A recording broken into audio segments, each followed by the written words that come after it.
Good afternoon. It is 12:10 p.m. on Saturday, August 18th, 2018, and we are making indie games. When last we left off, it was Monday, and I have to think for a minute. I don't remember what we were doing. I know what I did this week. For a long time, I've had a problem with audio where I have, in order to get all the music to sync, I have to have every stem for every song playing at all times. And I just changed the volume up and down, and that was not tenable. We were already up to over 40 stems, and I think we're going to be at like 70-ish when I'm done, plus other sound effects, and we just can't have that much audio playing silently. So I had a plan to re-architect audio under the hood. I wanted to make a music manager, which I did do eventually, but what it came down to was there was a bug, and the only way to get around the bug was to upgrade the engine. So I updated the engine, and that just killed a couple days, right? Like, I updated the engine, introduced a bunch of bugs. They've rewritten post-proc to be cooler, and that's great, but like I had to go, like fix things, just in general, fixing content, and I got things back where they were, and then I updated the music manager, and now what you'll perceive in game is absolutely nothing has really changed, but under the hood it's better. So I don't know what else to say. It was a lot of work to get it to a point where nothing had changed. And since I went through all that work, I figured I might as well, I guess, do something with it. So I did set it up so when you change between musicians, you change soundtracks. I hate it, but it's going to start a conversation about what it is we actually want to do here.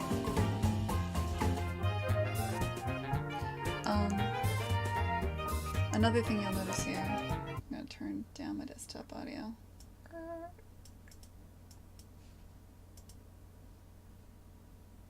One moment.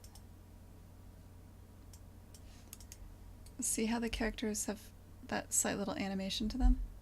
This is kind of another thing I've been working on. I started animation last week for Rue. I think that might have actually been what I was working on last week. And I did a kind of slight polish pass in that over the course of the week. I've just been picking at it. What this looks like, what it looks like when she's animating. When you click off of her and you go over to someone else, she kind of has like a different twitch she's going into. Everybody else is always playing that same twitch, right? This is what I want you to be kind of doing when you're not active.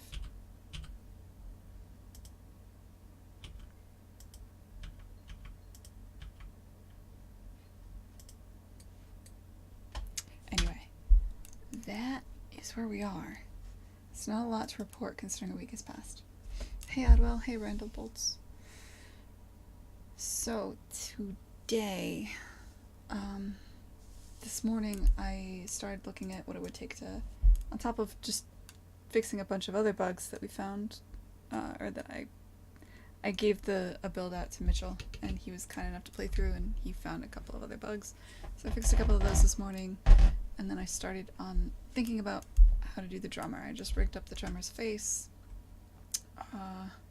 This is the drummer's music stand, and I figured I'd stream just because it looks cool and I'm having trouble focusing, so I thought it might help. Well, I'm not in the zone anyway, so I figured it couldn't hurt. Right. So, these contacts are killing me. So I don't know if this is actually the best idea. Alright. I think...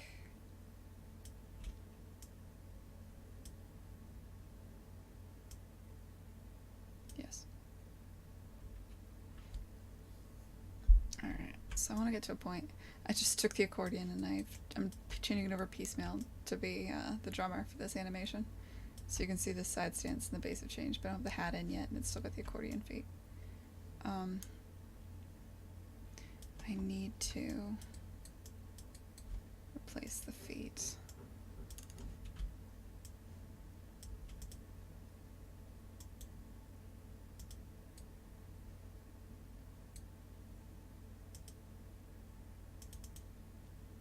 this, but it needs to... Yeah, it's not gonna work. How does the attachment code work?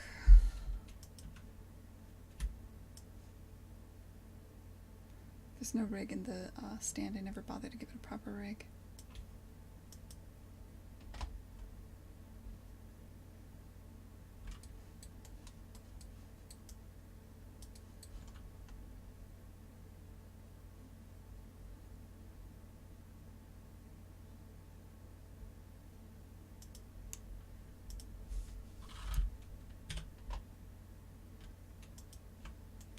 So there needs to be something called root control.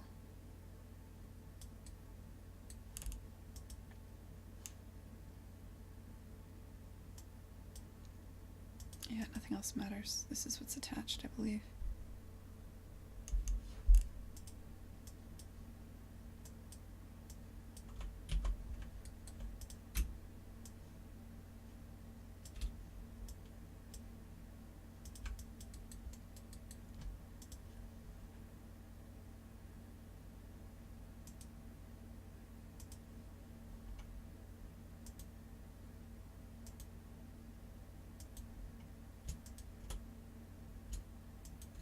Do something I basically never do. I'm gonna rig directly to the game joints. That's interesting. That's totally off center. Oh yeah, I need it to be. That's right. It's all coming back to me. Alright.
Yeah.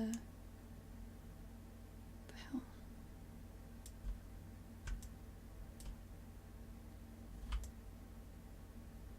Weird.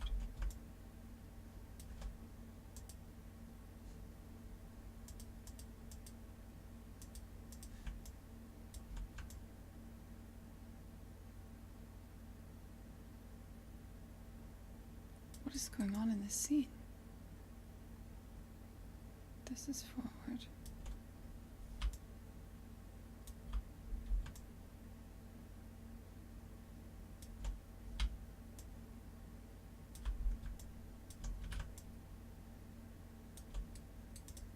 This control is off center. Some bizarre way.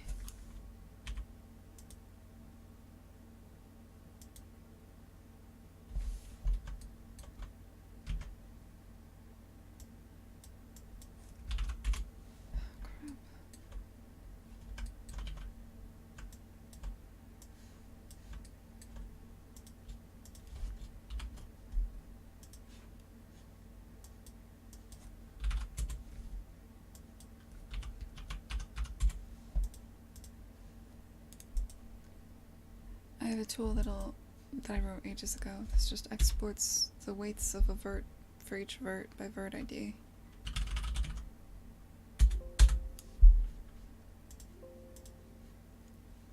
And I can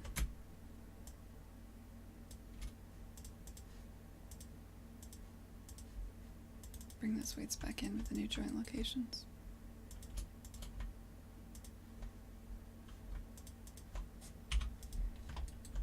fix that.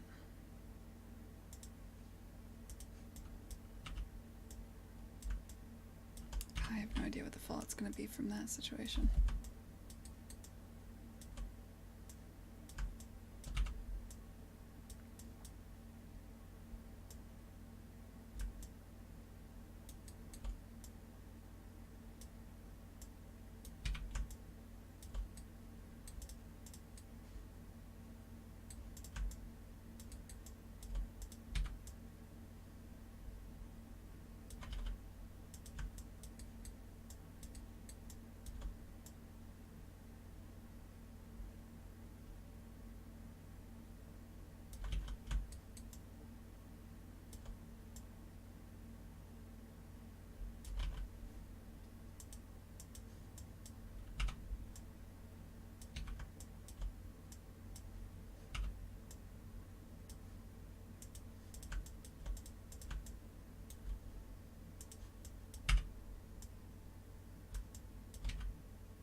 So I weighted that, huh? I mean, it's a hacky way to do it, but it works.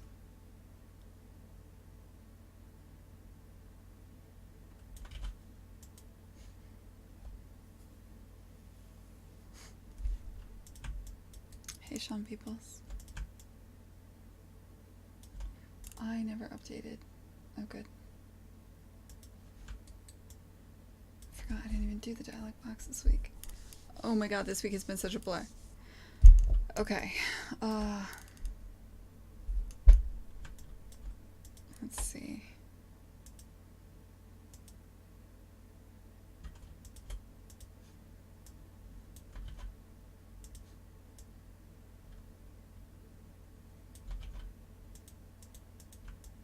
I think I want to animate this. What happens, this doesn't make sense to you because it was set up for what I need in engine. And what I need in engine is, for one thing, I don't think I used the piston. That was an idea I didn't use. The leg base is a joint that I look at in engine. I raycast down and I pin it down. Yes, that's correct. A certain height off, this amount of height off the ground. Why didn't I just use grounded for that? I don't know. Feel like I coulda. The hell am I doing in engine? I set this up an eternity ago and I did it real fast.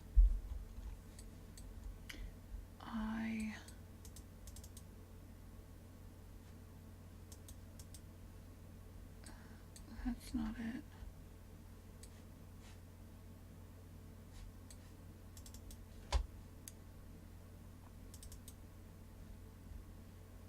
Alright, so yeah, I take the grounded.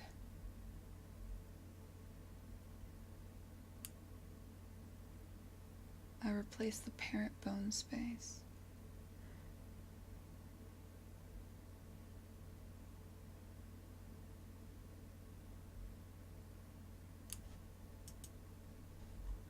What? This is the piano. This is the bass.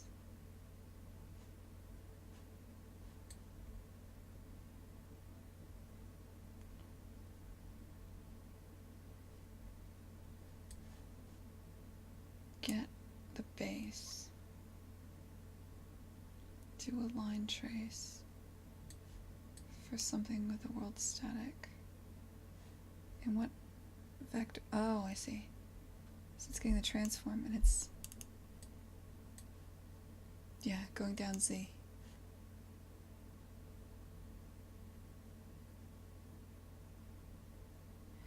So if I'm gonna do an animation override, should I do it on the thing doing the raycasting or the thing being affected?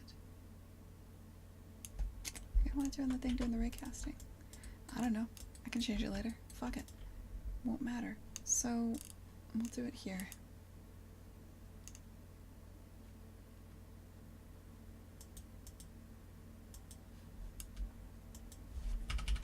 Right, backwards, leg. Not what I meant to do.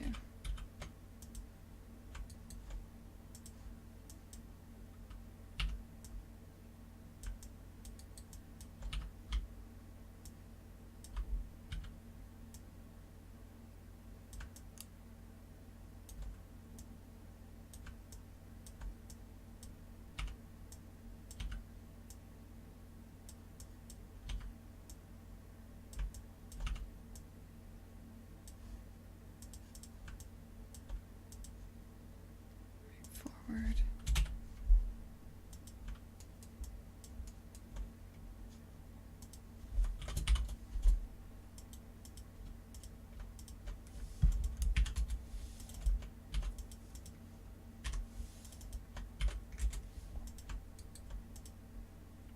Left forward.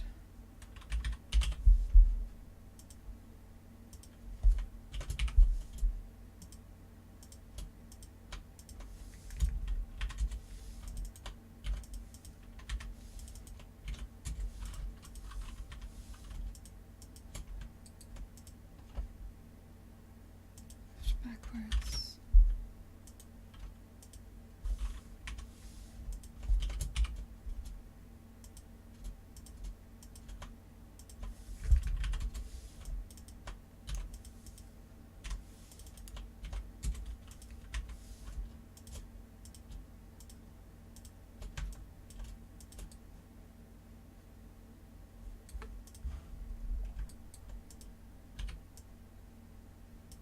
All right. You have a rig. Let's set the game joints to be invisible. Let's parent you under here, because you are, for the most part. Let's parent you under here. Let's parent you here. Alright, what else do I need to do?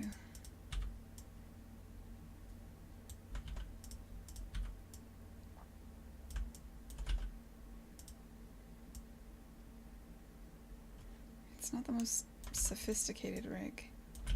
Ideally, you would be able to manipulate the middle part, but I mean, for what we're doing, it's fine. It's fine. Let's not overthink it.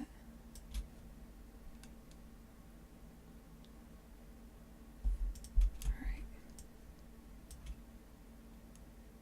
Hey, Jessica. Holy shit. Haven't seen you in a while. Hi, Silence.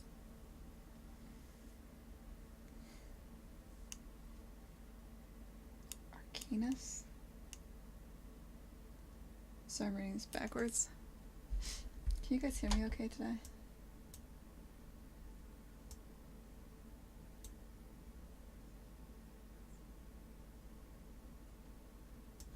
Yeah, okay. Everyone said I was whispering in the last one.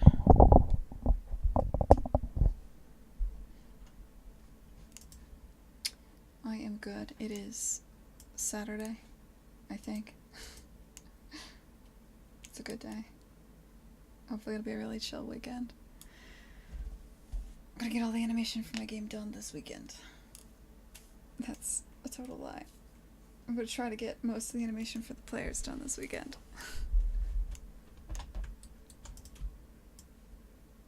We will see.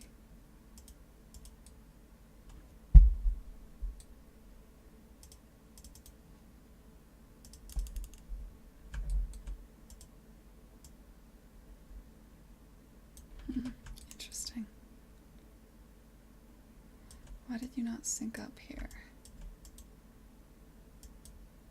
So I'm pretty sure you're supposed to be parented.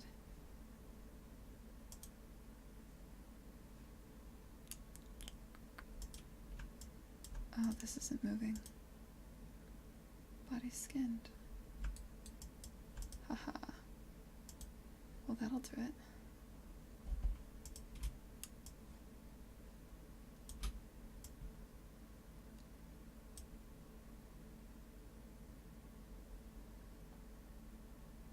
Sure. What's the question, Silence? Ask away.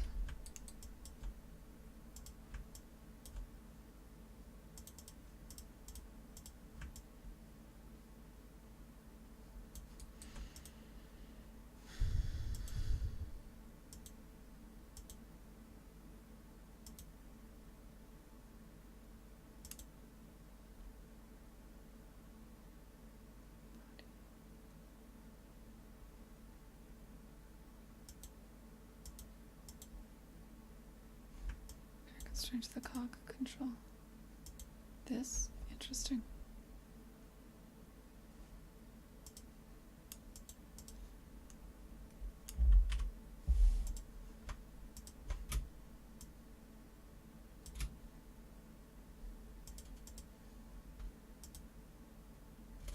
Wait, then how did that work before?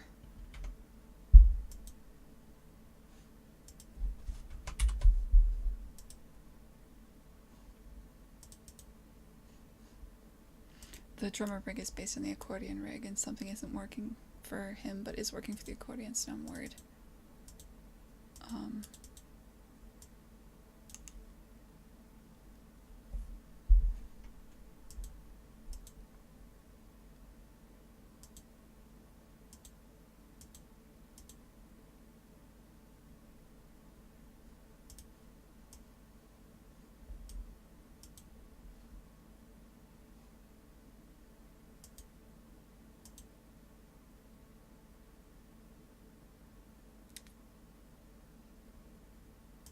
I see.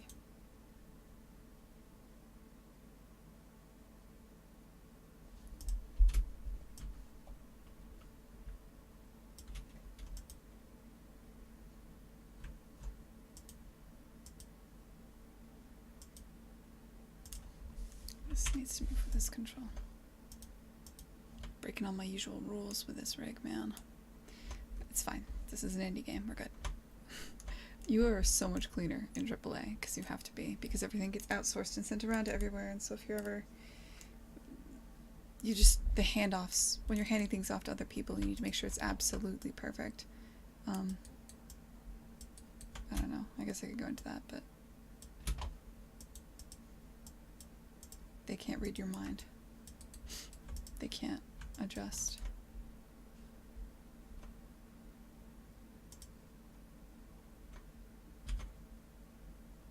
Hey, Remarch. I want your take on the Jessica Price situation at ArenaNet. I don't know much. I don't know Jessica personally. Yeah, I did do a podcast on it. You can see that on YouTube. So I already, unless something new happened. Remarch is correct. I've been in a hole. So has there been new shit going down at ArenaNet? Since the thing that happened 3 weeks ago? Or is this just... Yeah.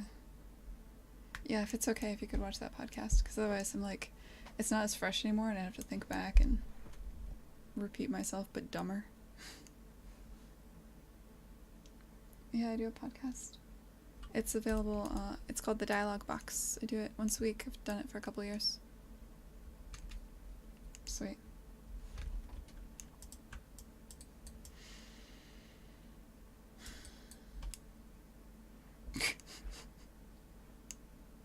I feel we didn't do it this week too, and we were both kind of burnt out from stuff at our respective works, and we had a what is it?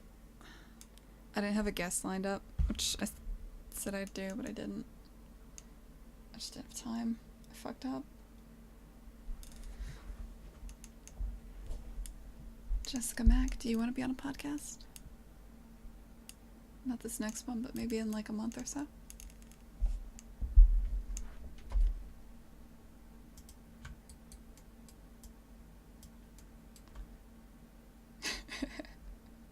Do you know anything about the dialogue box?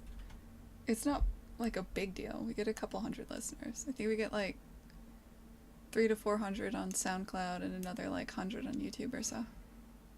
So it's pretty small time, but it's fun.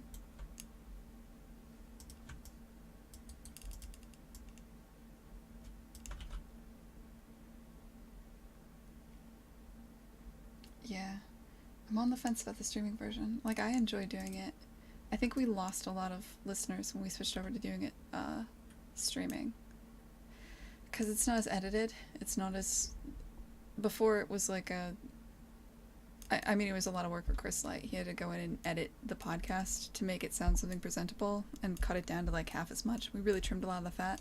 Whereas since we moved over to streaming, we would just like chop the streaming down to the podcast and then just throw that online.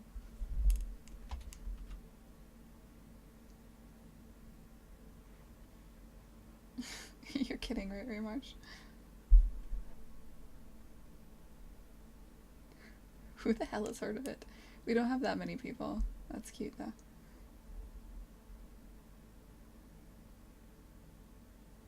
I don't know, Jess. We could figure it out. We could talk about. Usually we. It depends. I'm new to having guests. Usually we talk about either current events or. We've only. There is no usually. I've only had 3 guests.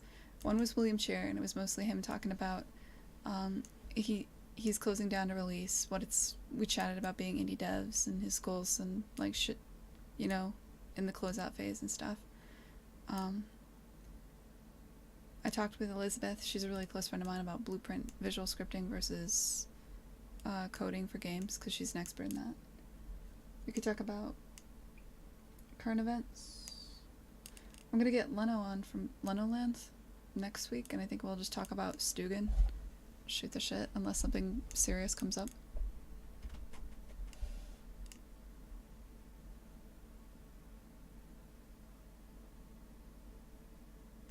The guy that recorded the Witcher 3 audio stream? No, I don't know much about it.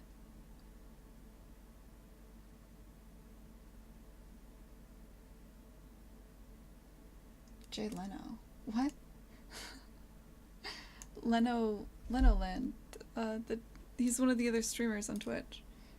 I have no idea what it was like. I'm not him. I was not at the Stugan. I'm curious why people. I kind of want him to get on here to be like, why did you do this? How did you hear about this? Did you get anything done? Is this worthwhile in any way? I think it falls into like. I don't know. I feel like I would procrastinate more. If I was at a house with a bunch of people, I feel like I would literally need to be in a house alone in the woods. With no excuses. That I could see being extremely useful. But with a bunch of people where you take a break one day and you like do a game jam together, that doesn't sound like the most productive time. Did I play Manifold Garden? No, I didn't get to play it. I'm excited for the release. Oh, and Jessica's talking very much. Sorry, I get confused. The guy that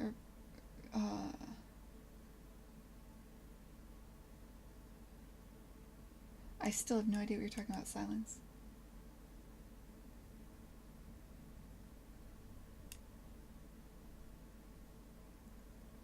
Is there news?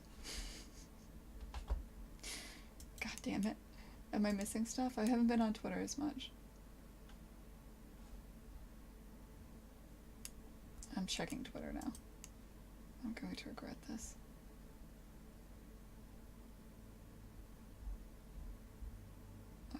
This is not the easiest way to find news. Why am I doing this?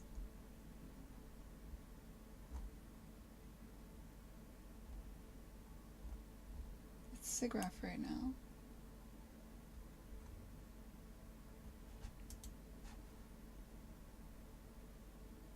Am I on Discord? Yes, I'm on Discord.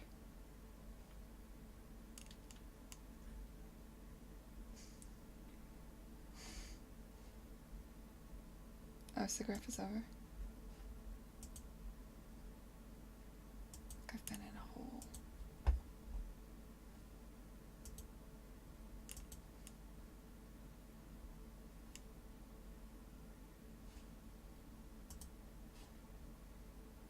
Am I supposed to invite me to a server, Jessica, and I'll go join your server if you have one. And then we'll figure it out. Oh, I'm sorry. I don't have a personal Discord server. I just use Discord. My bad. I realize now that's what you meant.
Oh yeah, that's true. I'm in that Discord. He made a little section called Kine at the bottom.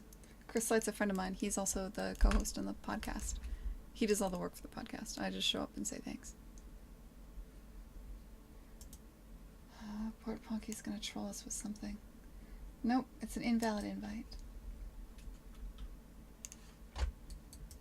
Port Ponky, your attempt at trolling has failed. Alright, what am I doing here? I have forgotten what I was doing here. This is skinned to that. No, this should work now.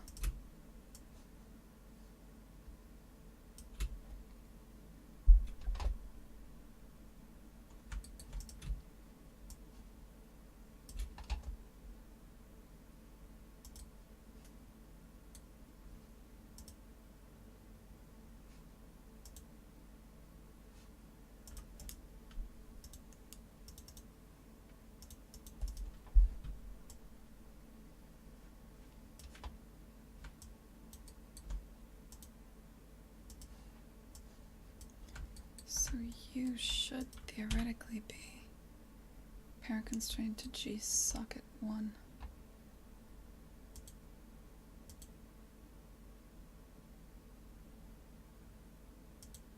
This, right?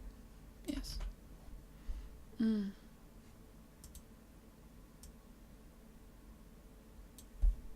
That's fine. Crap, I need to do something else here too. Let me make sure at least this is working. Okay. No. Still not working. Wait, no. Yes. Is working. Correct. Yes. That's what you want. Okay. Sorry. Yes. And your hierarchy is... You're directly under the root? Why are you moving then? Because your parent constrained there. Okay. So, I need another... Okay.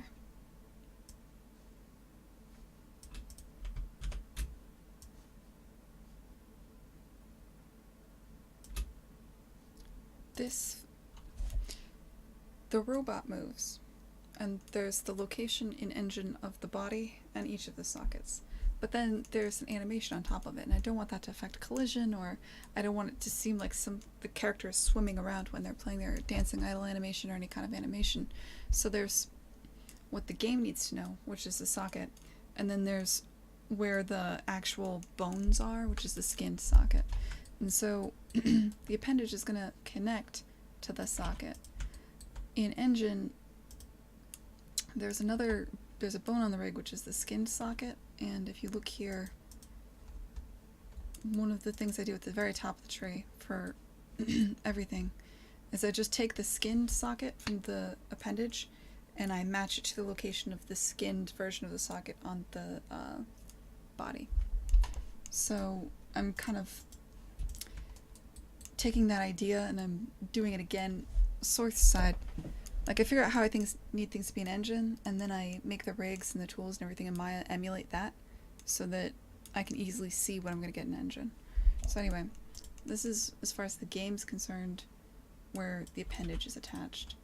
We also have another bone in here, which is the socket attach point, which is the bone that the verts are skinned to.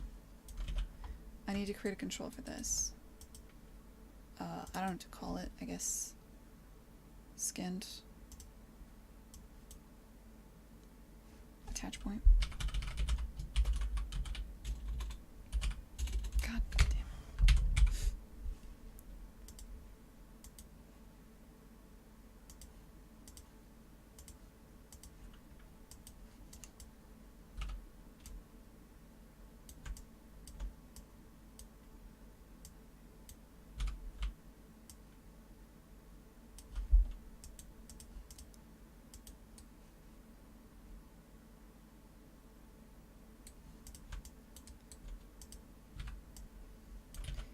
You are, of course, under this. Okay. And when I export an animation, it's just going to take the root, zero everything, and move it to origin so that any data I give to the engine, I always give the engine the cleanest, stupidest, most basic data possible. So we keep all complications in the Maya file.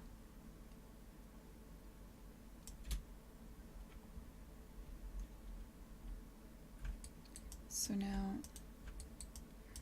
for instance, this orange box would be if I wanted to emulate in engine what's going to happen if you're here and you move over 200 units and rotate. This, I just have this mirror what I want the pawn to do, knowing full well that the character mesh, which is under the pawn, has its own controls.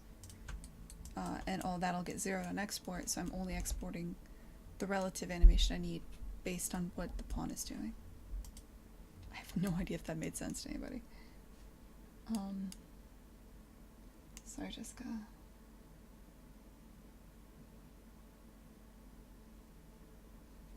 Yes. I am in your super awesome server, Jessica. Wow. This is pretty awesome.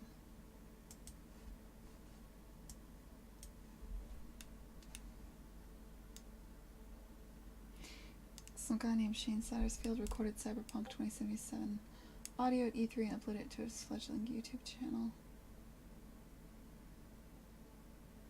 Sorry, when his channel got hit with an NDA, he went on a long rant about how much genius he was and how nobody else thought of it, and he is pissed his channel wasn't getting revenue over his journalistic brilliance. Because he... Okay.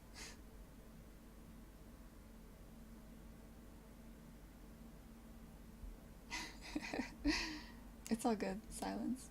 We have times for all these things. I think robots would bleed. I think they would get dinged up. I've been thinking about how they would get dinged up. Like maybe jibs. See, before I thought like they were little computers, but now I think they're like little machines. Like they have little motors in them or something. Be like parts flying out of a car. Maybe.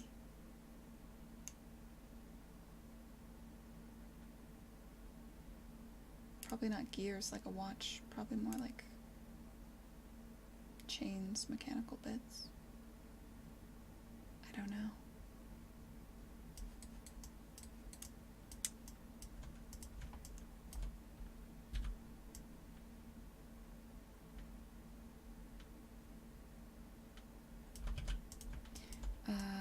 Right. So,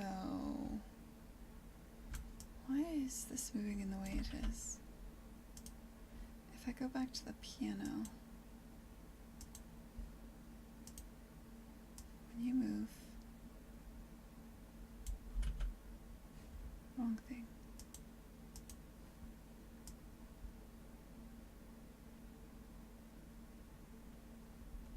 I might just need to fix my fucking skinning. Because this isn't right, is it?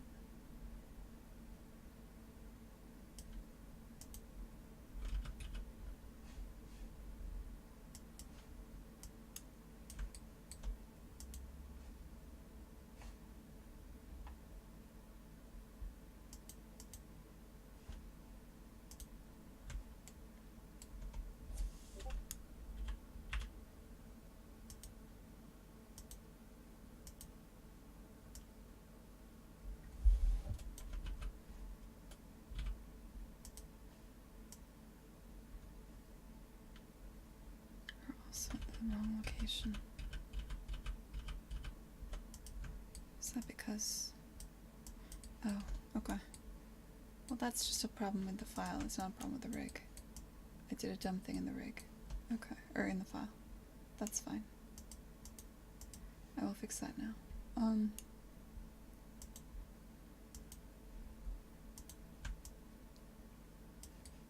I want...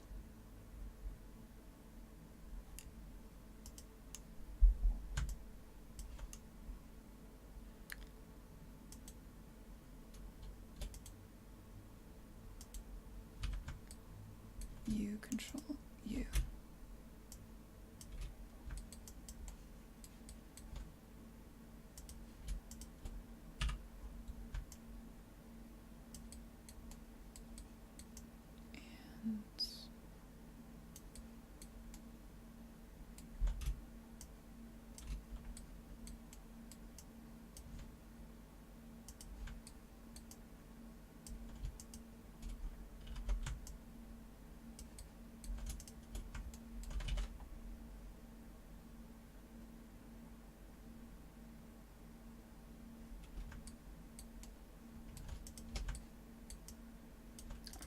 selecting here? Why aren't you? Piano mesh.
This piano animation might just transfer perfectly into the drummer.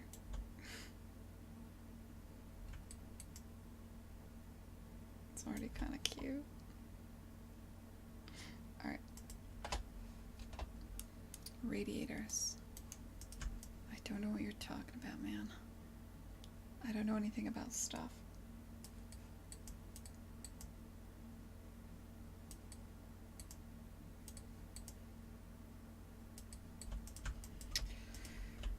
Alright, what he has that the piano didn't is a hat, and I don't know if that hat is rigged in any way or if it should be.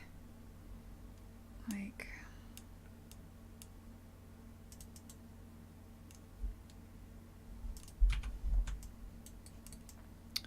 definitely this file is rotted.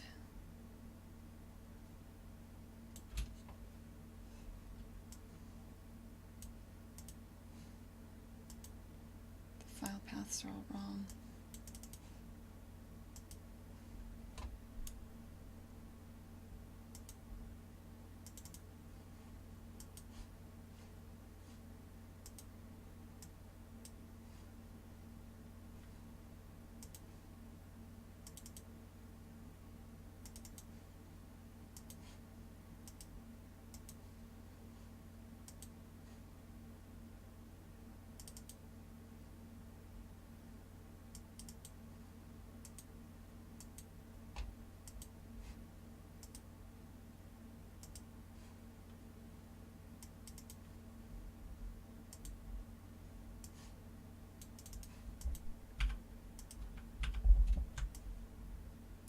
Still missing something.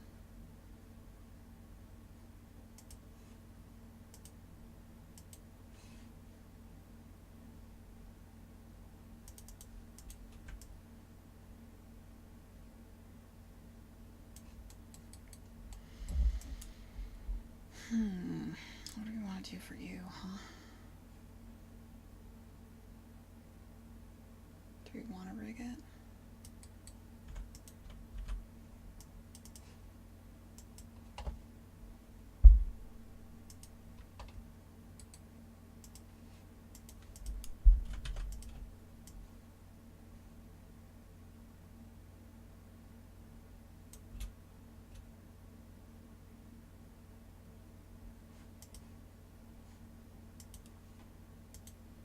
I never added the feature of being able to rename something in the scene manager, which I regret.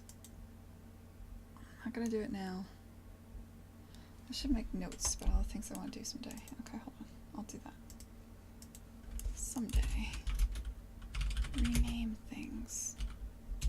Rename namespaces in the scene manager. Check out a file directly. Performs directly from Maya.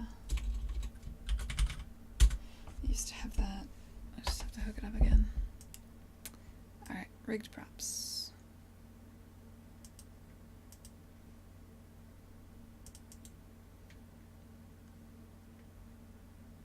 Socket 6.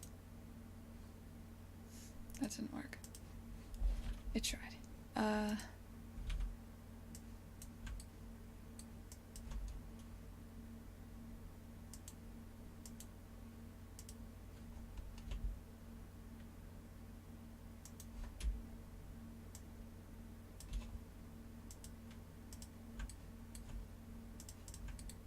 Okay, so that's our character.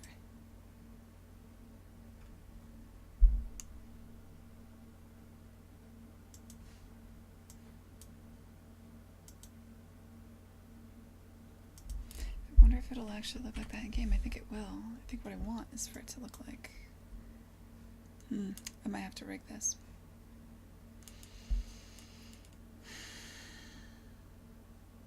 I most definitely have to rig this. And if we're gonna rig it, we should go all the way. We're rigging it.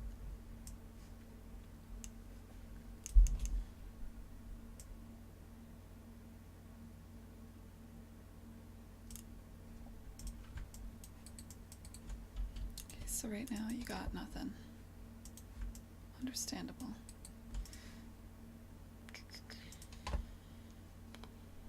Hierarchy. Just like before, I want a control shape for the root. This is where the engine will put it.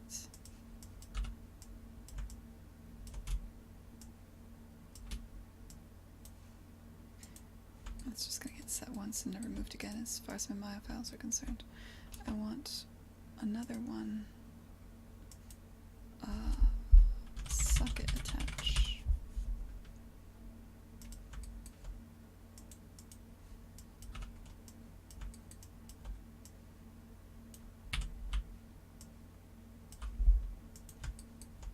I want... You're not actually going to be constrained to that. Don't you worry about a thing.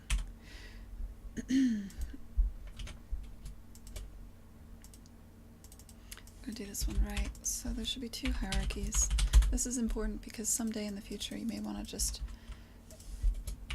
Someday in the future you might want...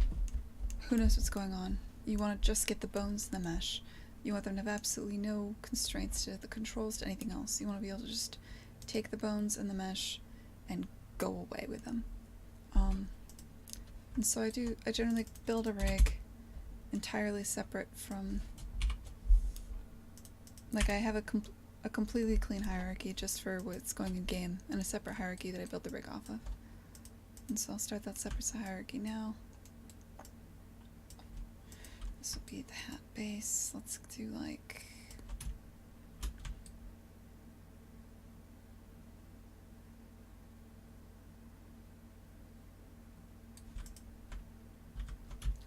Let's create a reference. Let me look at what just the standard master appendage rig does.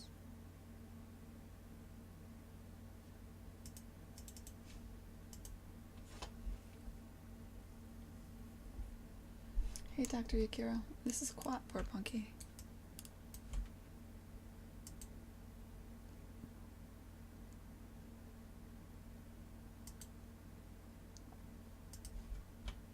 I need a bone called that. That bone's important.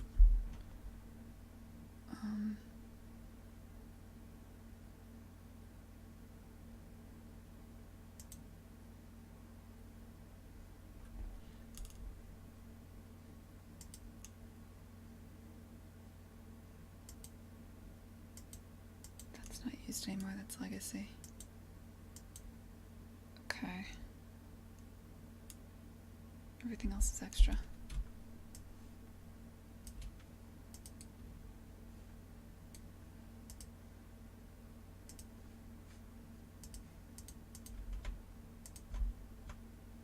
Get to the root. I think you're to the root.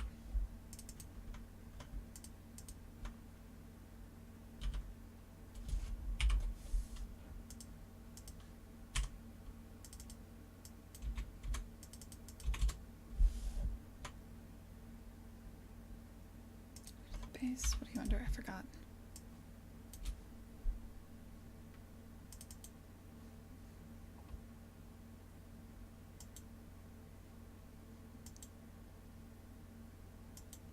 Next to the base under the root. Okay.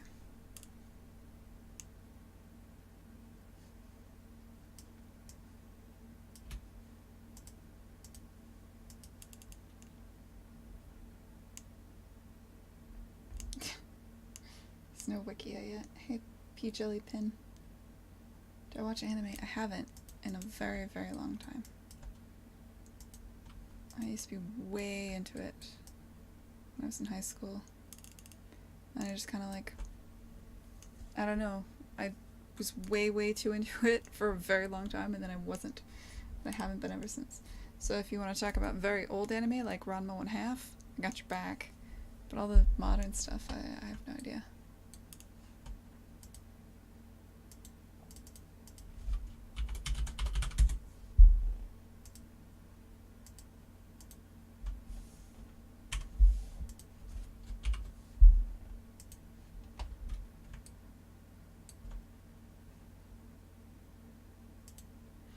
Alright, so what I actually want to do here.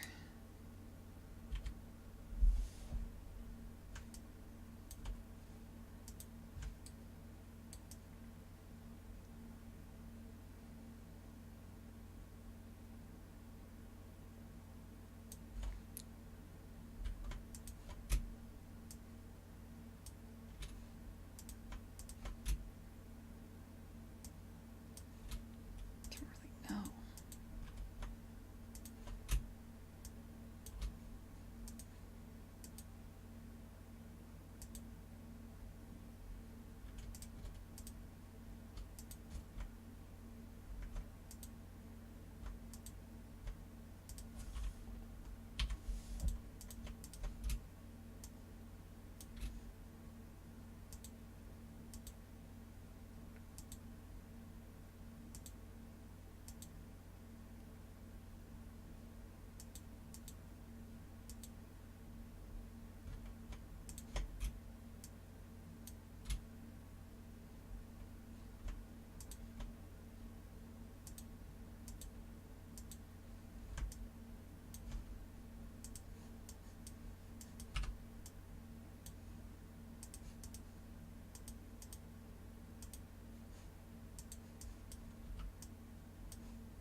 So like,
what the fuck?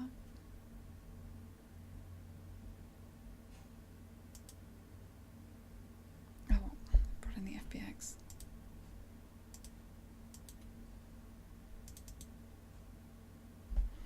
Alright, so for you.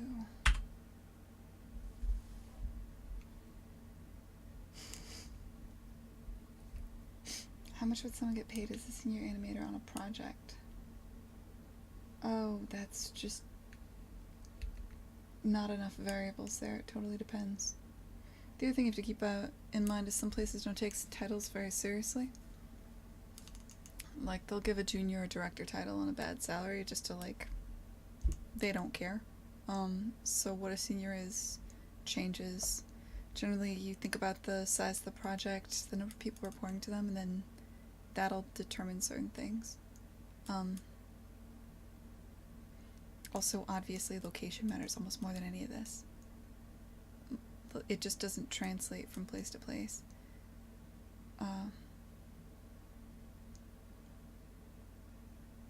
So if you give me, like, ballpark, major American city, assuming, like, Seattle or San Francisco, how many people are working for them? Give me a couple of ideas of example franchises. I can give you a much closer number. Other than that, it's just like the fucking Wild West, right?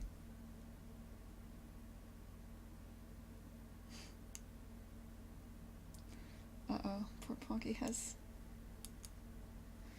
is there where the clutch references to the old school anime. God, what else did it... I remember Inuyasha 1/2 was new back then. I think that's still kind of around. Or Inuyasha? There was no 1/2. It was Rama 1/2. I've lost my mind. What else was... It was all about,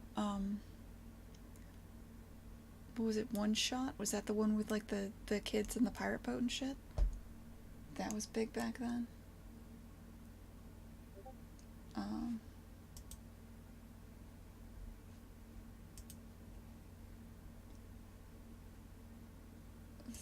I need to turn off notifications for Jessica's server. Because as much as I like cat photos and stuff, that's extremely distracting. One Piece. Oh shit. My bad. Yeah, I remember when that was kind of new. Back then I was so into it, I would get the, like I was learning Japanese and I would get the translations. Just to, like, there are other people doing fan translations, and so I'd get those, I'd print them out. I'd get the manga delivered from Japan, so I could get it, like, right when the people were getting it in Japan, and I would sit there and I would read it, and anytime I couldn't, like, figure out what it was saying, I would look at the fan translations. I used to be way into that stuff, man. It's crazy thinking back. I remember Death Note, back when that was new. That's also still huge, I think. That's been around for a while. Because it's been over a decade, I think, since I've done anything with anime. Again, I was in a manga, too. So it was probably... Things generally go manga, then anime, then America, eventually. And I was in it, like, back then. So I guess maybe some of this stuff is now hitting here. What else?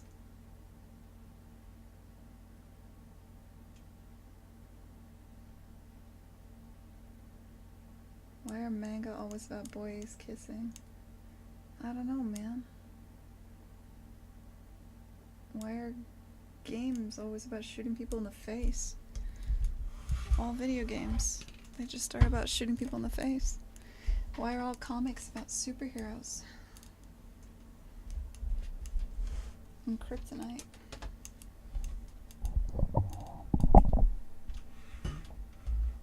Why is every movie about explosions? Why is everyone named Port Ponky a huge pain in the ass? We'll never know. These are questions there's just no answer to. You know, I'm kidding, because we're friends, right, Port Ponky?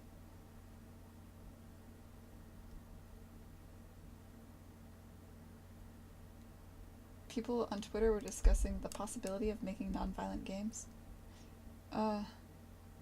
Sounds about right for the level of Twitter discourse. Might even be a step up, actually. If anything, it was probably a break from the fatigue of talking about politics. Or something.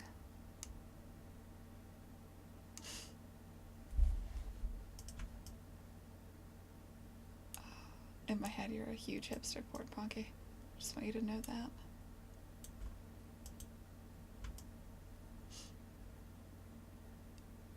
People were in the camp that it's impossible to make a were they saying it was impossible to make a good non-violent game, or impossible to make a non-violent game at all? Because I feel like at this point, even in the mainstream, it's known that's not true. Like, even my grandparents know that's not true. That seems unlikely. They were just trolling you, dude.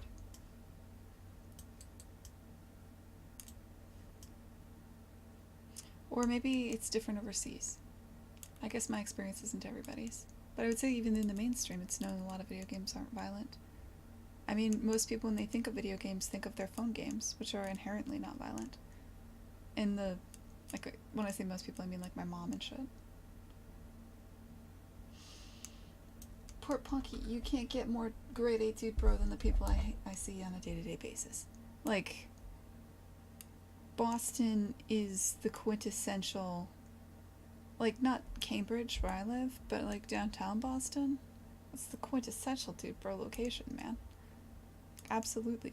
Oh, going down the street there was a smoke show, man. Total smoke show. Like, that's what it is. It's literally, all they do is watch sports and like make weird noise with their mouth. Like, that's dude bros, man. I live in the land of that shit. And I'm pretty sure even they know there's more to life than Madden and Call of Duty. They won't buy it, but they're aware that there are games other than Madden and Call of Duty. Like, they seem aware. Seems likely, I think.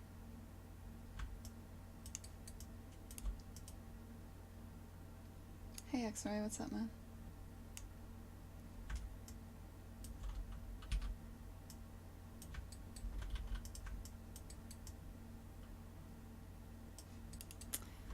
I forgot what I was doing.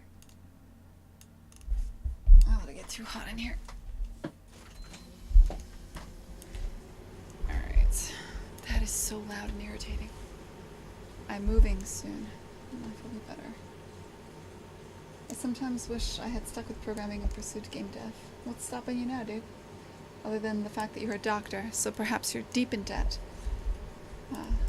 Or you've just kind of gone down a life path that will prohibit that. Base control.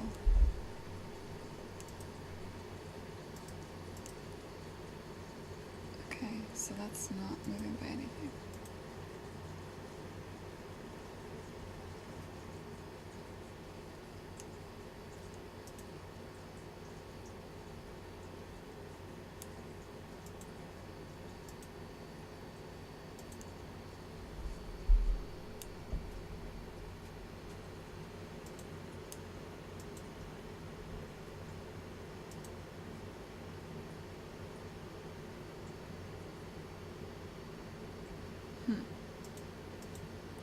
So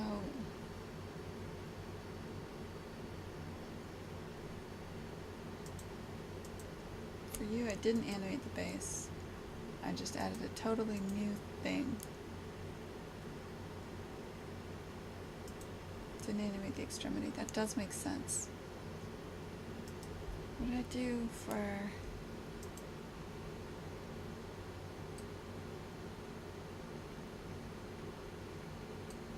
I think I've been wildly consistent with what's been going on what bone. It's gonna be a mess later if I need to do something smart. For you...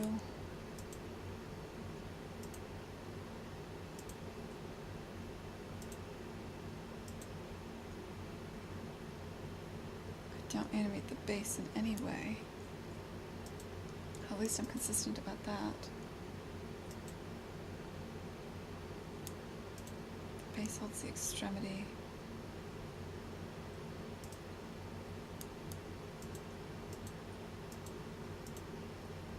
Extremity is what's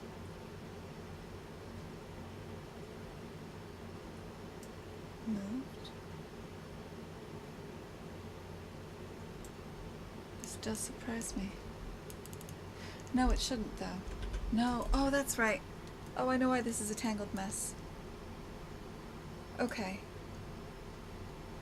So at some point in the long ago, in the beginning, when I first started the game, I had the origin point for each appendage was the body, and I was pushing out from there, and then I just ran into too many problems trying to sync the different skeletal meshes, and I needed to always know that for stability reasons, I needed to always know that an appendage was at its target location.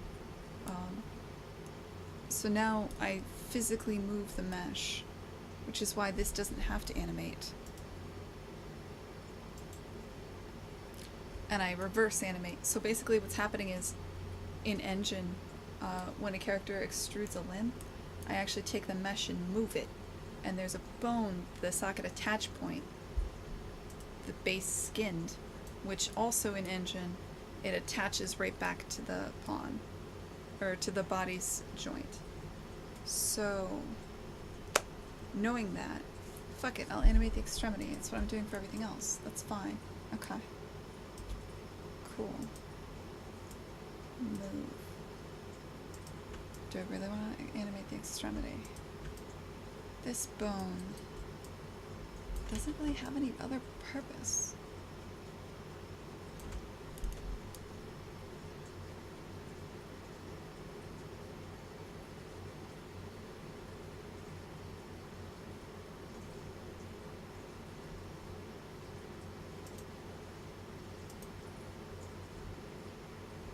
The real question is, I'm going to make bones for the hat brim and such. Do I want them to be under the base bone or the extremity bone? Or does it matter? For this character, it really shouldn't matter.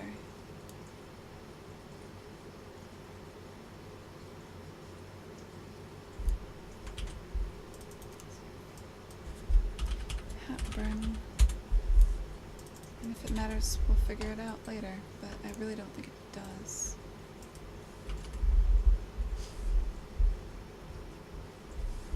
Oh, wait, what? I was really into it when I was 16 to 18, never got past the 2D stage. Now I'm 23 in the military, getting ready to pursue the FBI. Well, shit. I actually did help create a 2D engine aimed at giving non-developers the ability to create games with little to no knowledge of programming. It's called The Eclipse. Programming with .NET and Visual Basic 6. Oh, man. Well, it sounds like you're on a path now. You probably want to pursue that path. There's nothing stopping you from doing programming and stuff in your free time. I think it's good sometimes to stop and evaluate things, but it's not good to second guess your decisions all the time. Which I'm pretty sure you know that. I remember .NET. That was like my first, let me think, not my first game, but like one of the earlier, you know, I was always doing like side projects and stuff, especially back in the day when I was younger and I had more time and less responsibilities at work. One of the earlier ones I did was, I think I was like, at the time I must have been 22. And I got together with a group of old friends from college online, and we were like, we're gonna make indie games. This XBLA thing, we think it's gonna hit real hard, which it did. But like we were stupid. We were 22. My friend actually worked at ID, or back then it was called Xbox Live Arcade Indie Games. He was a producer there, and he wanted to design a game, and we started working on like this stupid like 2D fighting game entirely in C#. And I remember part of it was it was me as the artist, and we had two programmers, and we had a designer, my buddy Andrew. And the programmers were really excited to get into .NET. I don't think it was new, but they were really excited to build an engine in C# and stuff. I started working on it, and they got really into it and really into the weeds and a bunch of stuff. And then it got canceled. And it just totally took the wind out of our sails. The whole thing just stopped. And everybody got busy at work, and we just kind of never picked it up again.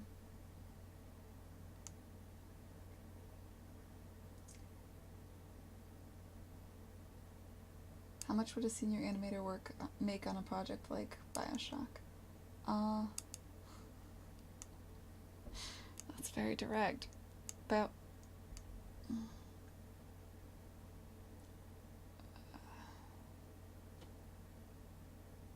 On BioShock, the senior animators made somewhere between... Ooh, shit. There's different layers of senior. It could go as low for a senior. If you're like a senior that's been in the industry like 5 years or so, it could go down to somewhere in the 80,000 range. and up into about the 110,000 range, totally depending on how technical you are and how senior you are. Just because you have the title senior doesn't mean you're super senior. So it would be about somewhere in that range. I know it's a wide range, but it really does depend. And I don't know exactly how much my colleagues made, but I can guess in the 90,000, some of us in the 100,000, low 100,000s, up to more if you're the lead. The leads would get 110,000-ish. No, that's okay. It's whatever. I mean, if you, like, I'm pretty open about it. I don't really mind. I made about $100,000 salary at Irrational. With me, though, it was a lot of the money came in the form of bonuses, which were quite nice. That was the other thing. Yeah, there's layers to seniority, of course. They give the title senior to somebody who's been in the industry like 5 years these days. Doesn't really mean anything. Now I feel weird about having said that. I don't know why. It really doesn't matter. But yeah, AAA has a different calculus as well because certain studios give more money in the forms of bonuses and some don't.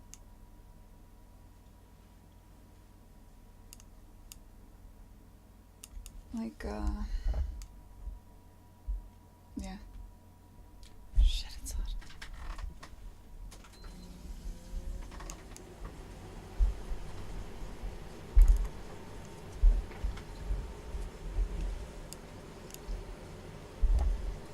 There's places, I think some of the higher paying positions I've heard for animation, once you get up to animation director, it jumps up a bit. And again, if you're more technical, it can jump around a lot. If I wanted money, I could have gotten more than I got at Irrational, but I would have had to be in LA, or, I don't know, working on a project less exciting to me.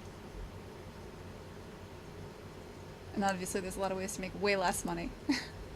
I'll tell you, at the Molasses Flood, we were unpaid for until our Kickstarter happened, and then we only took what we needed to survive, so that was like $3,000 a month for me, take home.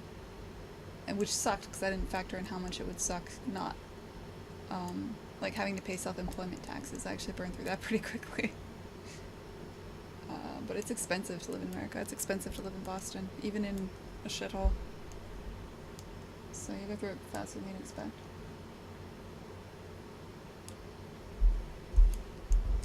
Anyway.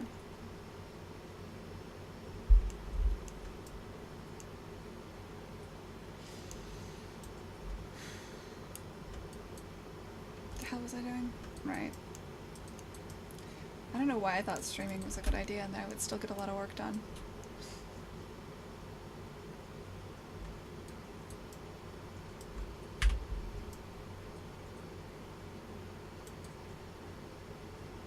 I don't know why this looks so weird and massive. Some wildly inconsistent line width we got going on here.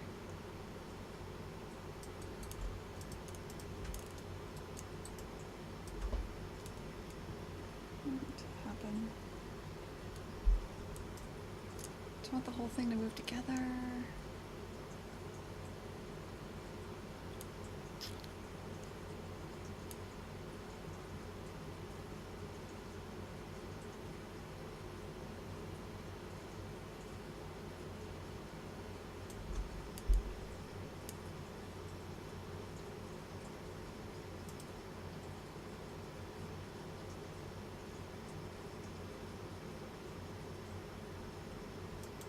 You know, I don't think I need to do that. I think I'm gonna take you.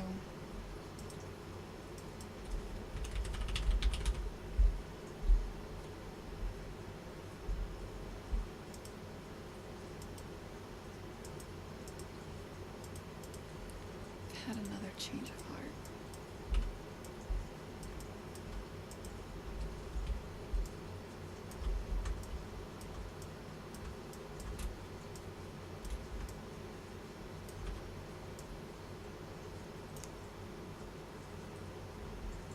Is the pizza overrated? Where?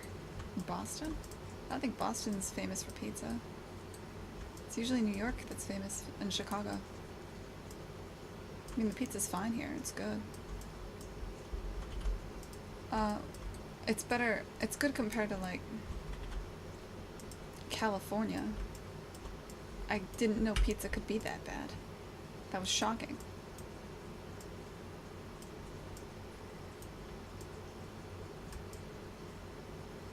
California, of course, has tacos, so who cares? Well, San Francisco specifically has burritos. I fantasize about those fucking burritos, man. God, I miss that city. Only for the food. That's it. The food there was so good. So good. Dim sum. San Francisco doesn't need pizza. Nobody needs pizza. Not when you have what they have. But yeah, in general, the pizza in California was real bad, though.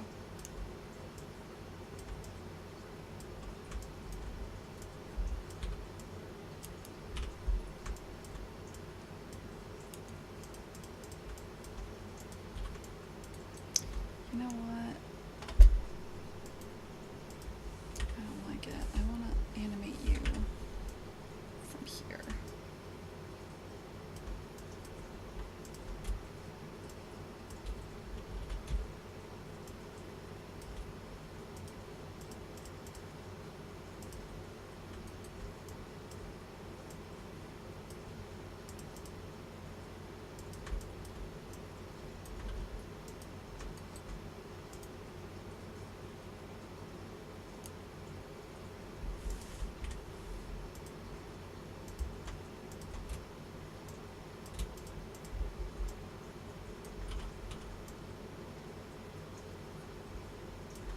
And do I really want to overdo this? Like, should I animate these little things?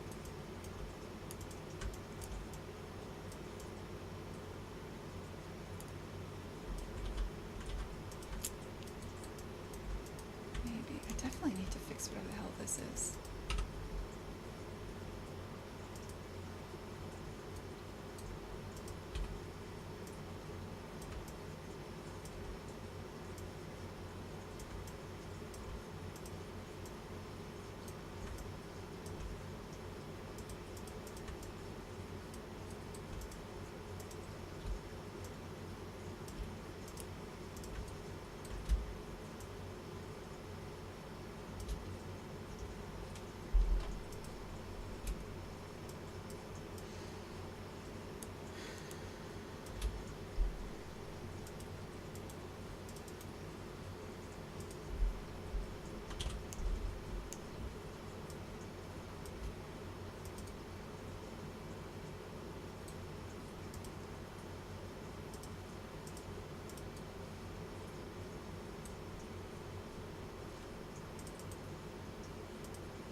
What? Sign.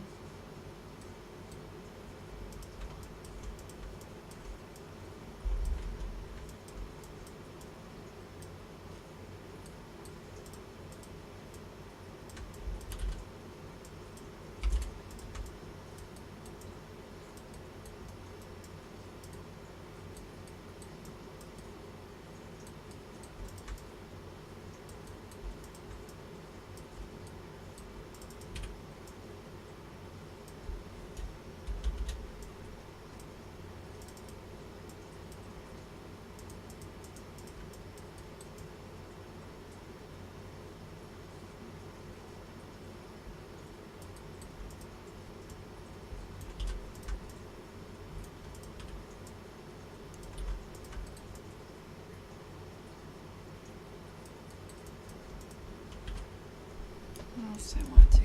Do I want to...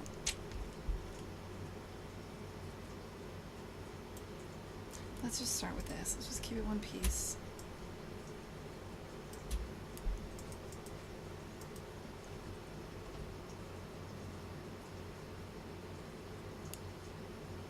Yeah, New York pizza is real good.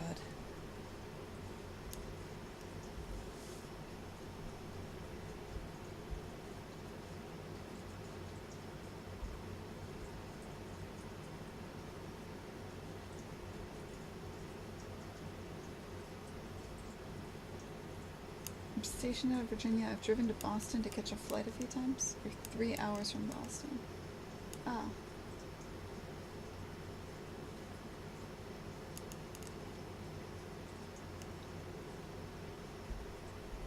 Hey, Blank Slate Joe. Glad you like it.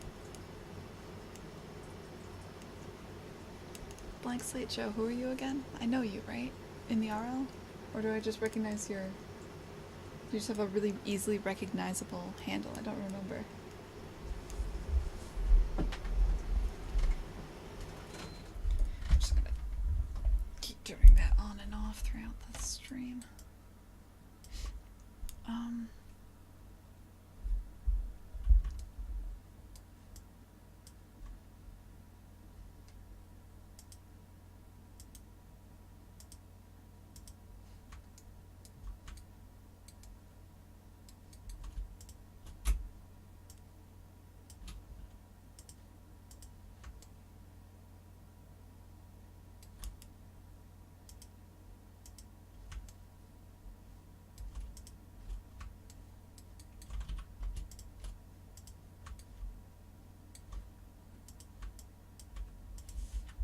What are you? And I forgot to parent you up.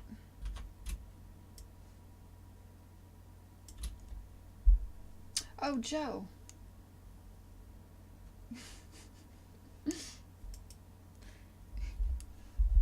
I like how you broke down who you were to a greater degree than necessary. Hey, Joe.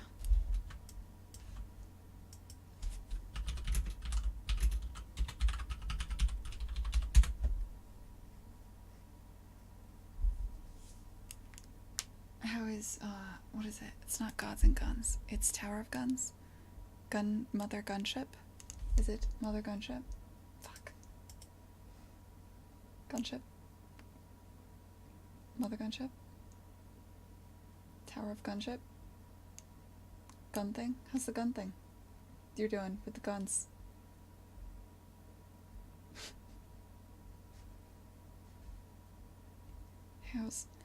How are you? Oh, it's both. It's Tower of Guns and Mother Gunship. Fucking yeah, 2 for 1, man. Tower of Guns was the last one. Mother Gunship's the new one. No, lean into it. You've done it twice now, so the third one has to be as well. You just had your, the talk you gave at the failure workshop just went on Gamma Sutra the other day. I remember I saw that one again. It's making the rounds. That was a really powerful talk. I really loved it back when I saw it.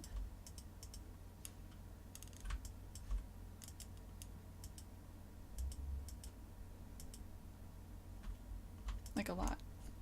Kind of wanted to like reach out and be like, hey. And I was like, that's super weird, don't do that.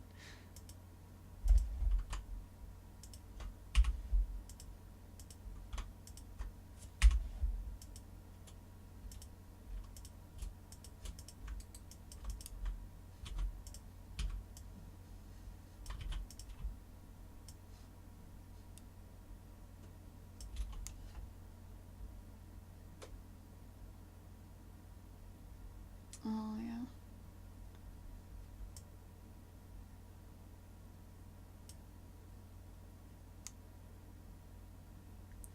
Chasing the kid around. Alright. Now I think... It's not at least in the right spot.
is super unnecessary. I just want to see what I'm doing.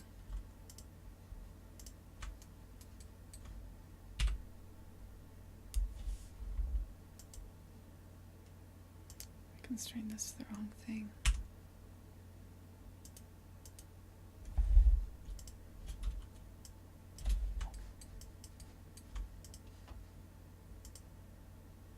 There we go. No, I'm still getting some weird shit. What is with your weird shit? Oh, that's just what you are. Oh. Right, okay.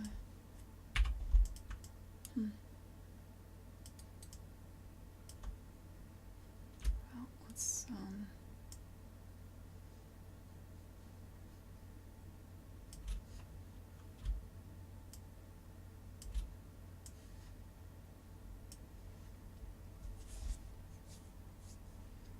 yeah, I got a dev grant. It's pretty sweet. I keep going back and forth each week with what I want to do with it. I don't think I want to rip the band-aid. My big weak point.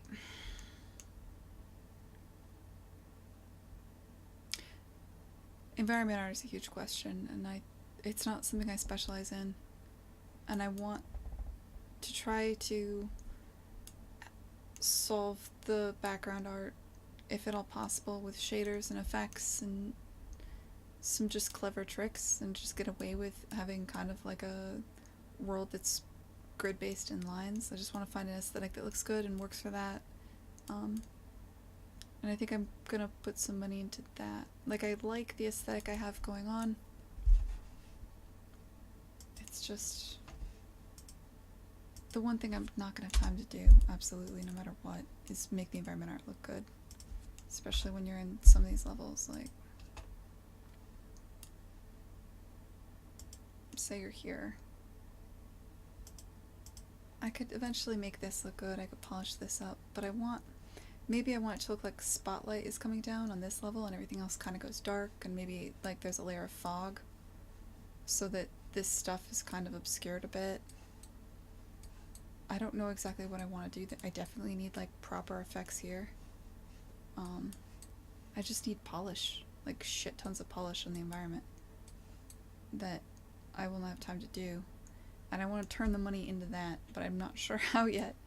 Like, I have a thing I need, and I have a small amount of money, and I just need to figure out how to, you know, get that to happen. Like, I think I know the person I want to reach out to. I'm probably gonna harass Joe from Effectsville and see if I can, like... It is intentional, it's just also not good. Like, it looks fine. No, the background something needs to happen in the background. It needs to fall away in some manner. Like, with fog or something. There's just not enough detail, it's just not interesting. And I'm gonna need help for, like... I made too much game for one person to make, which I knew because I knew I was getting the grant. So I was like, whatever, I'll just make it slightly bigger and I'll pay for environment art. But I didn't really figure out... It's not easy. It's not like I can just be like, here's the models I need done, and then I just send that to like an outsourcing studio or something. Because what I need done is like make the game look good. So I need somebody who's good with shaders, atmosphere, lighting effects, shit like that in Unreal. I need like a hybrid tech artist, effects artist or something. So I think I'll think in Effectsville, maybe. Yeah, an environment tech artist. I need Chad LeClaire, but I can't have him. Or Spencer.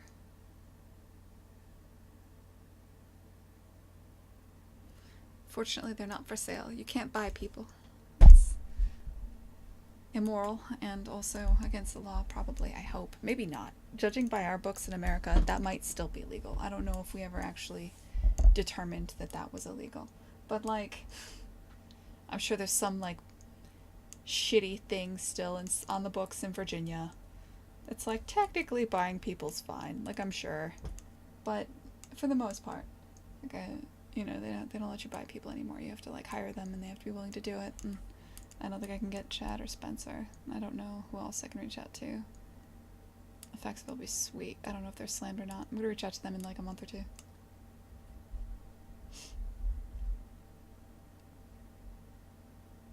Yeah, Spencer was Bioshock Infinite. Chad LeClaire is my also Bioshock Infinite and the Molasses Flood. He's one of the 3 artists we have at the Molasses Flood. It was me, Sink, and Chad. He was the one that did all the environment stuff. He's using the Molasses Flood. Looks so sweet. Or the Flame in the Flood. He's a god with post-proc and tying it all together. It's like what he does so well.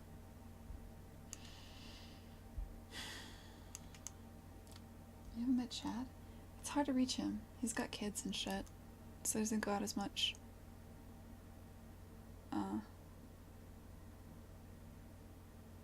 I mean, so do you. So I guess I shouldn't have said that. But like he's not at Bucks every Thursday. You know what I mean? Like he goes out rarely.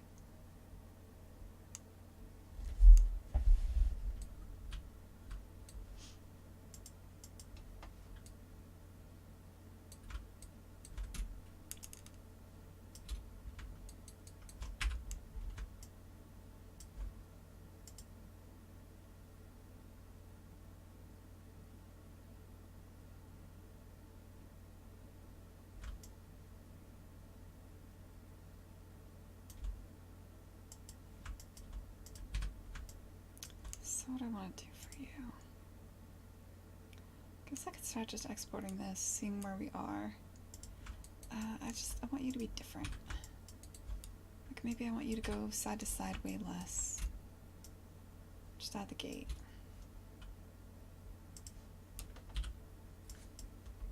Less side to side.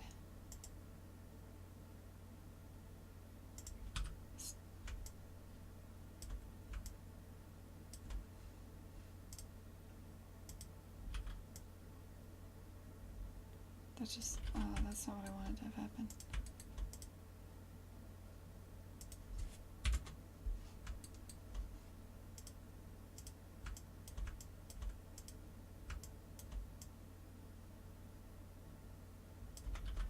How do I want you to animate?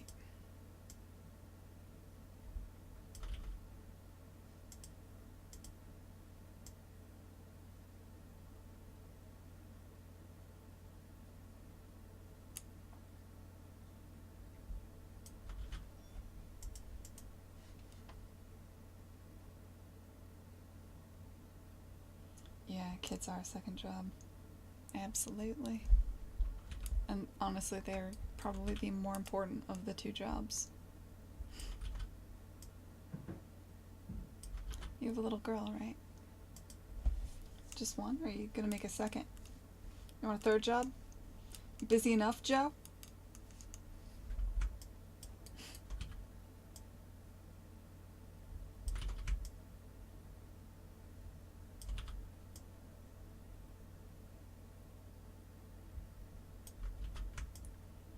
What I love is a lot of my friends are having kids now, and they're all still super nerds. So it's like the conversations about children are not like anything you would ever expect. It's like, well, we put this into the baby. It's like a series of inputs and outputs. We put this into the baby, and then they'll talk the outputs. Like there's a lot of talking lately in various circles about, like poop. Like, we put this into the kid, and the kid did not like it, and it was a giant mess. Alright. Strategizing about how to sleep. Or, like, just all of it. It's funny.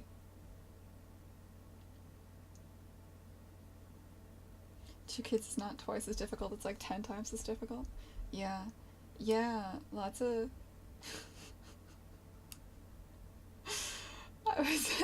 Where was I? I was at a fucking barbecue, and I think like 3 weekends ago, and somebody that I know, that like I respect, was basically, there's two conversations. Both these people are people I respect in the industry and are great. And one of them just comes up and goes, "Hey, do you know about Diaper Genie?" And the other one got this look in his eye like, "Oh man, Diaper Genie. I had no idea how pivotal that was. That took it to the next level." And they're just like going on about diapers, like out of nowhere. And these are two gentlemen that I like. 5 years ago would not have expected that conversation. It's amazing. Smiling came online. Yeah. Diaper Genie. I love it. I love it when kids don't know how to lie yet. That's my favorite thing. You've heard of Diaper Genie too. Yeah, apparently it's a big thing, man. Like apparently it's the talk of the town. Would be that thing. Oh my god. It's hilarious. Or like how quickly they can corrupt their children. How quickly they can like my coworker has I think she's 4 or 5, and he's already trying to get her little programming games. Like he's like, "You don't have to be a programmer, but look at how fun this is." Like he's trying so hard. Oh, I love it. That's funny. What the hell was I doing? This is the worst stream. I've accomplished very little. I blame you, Joe. I wasn't going to accomplish much anyway. I'm having one of those days.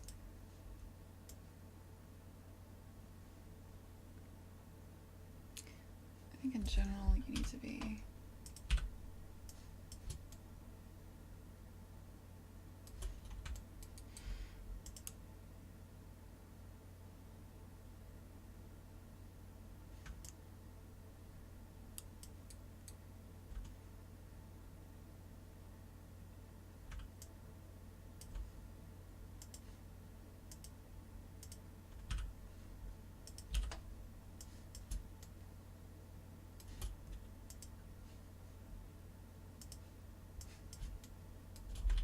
see how much I can get away with just reusing the same animation for the most part.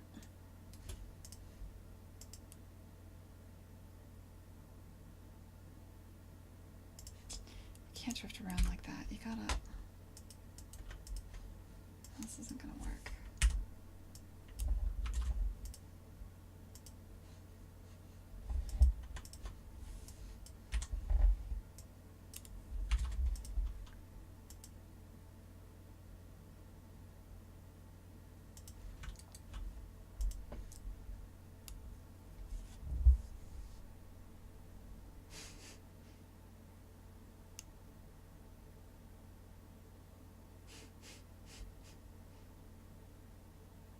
No, that's okay. That sounds adorable.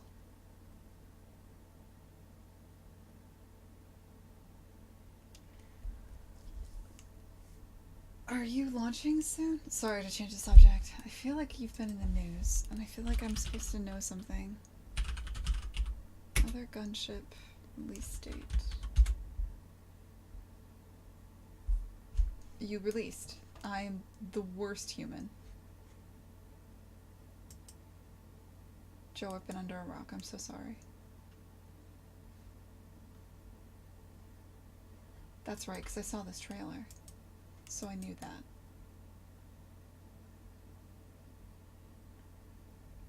Co-op patch.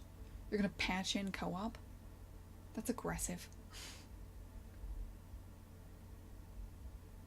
Hey Nier, what's up?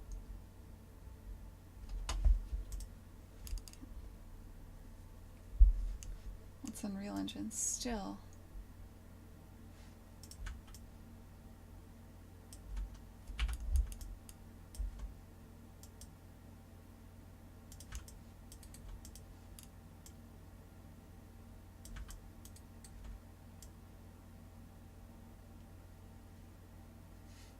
What I need from you.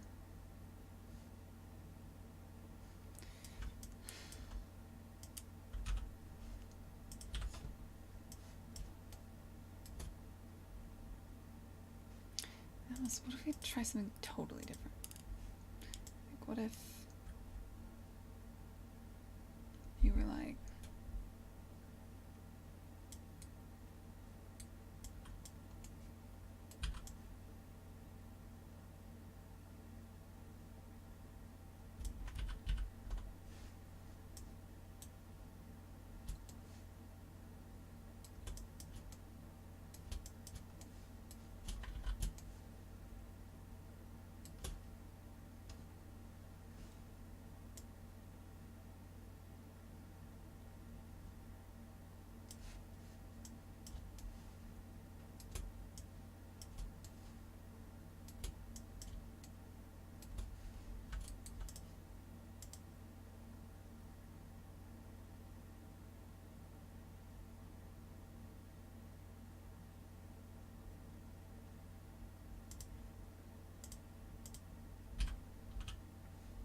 You have your own thing.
Let's get rid of this kind of like floofy stuff.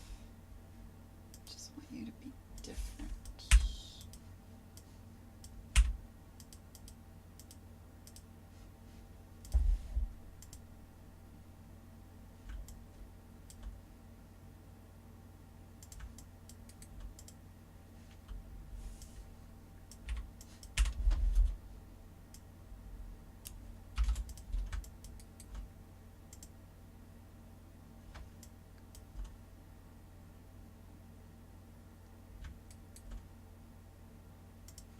Get rid of that crap too. I don't know what to do for that yet. Let me set this up in game and then we'll worry about the animation. Because we can't even see it now. I see, it was a feature that didn't quite make release but was promised. So you're on your way towards it. You're not just like trying to slap in co-op. I mean, obviously. Yeah.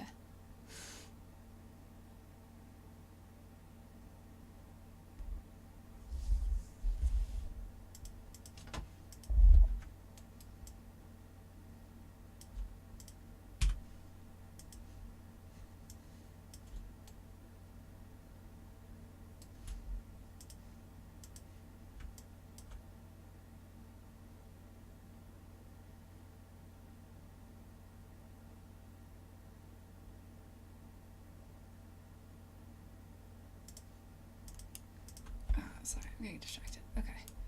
Export this. You'll be... Where do I want you?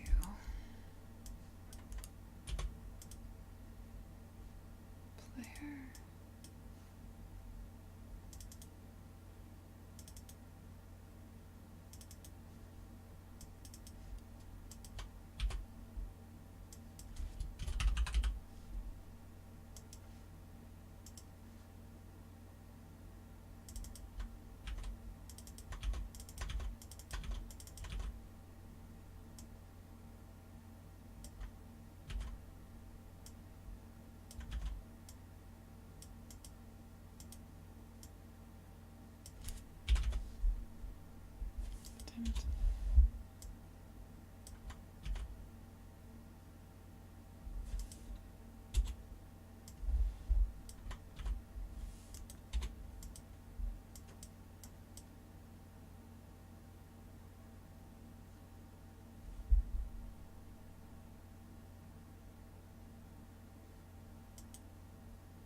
appendage.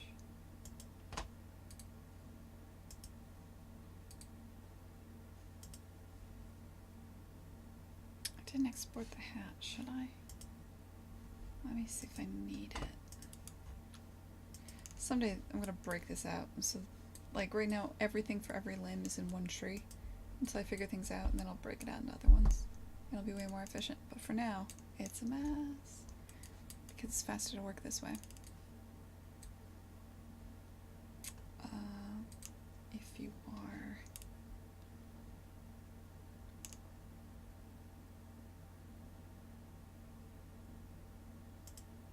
the symbol.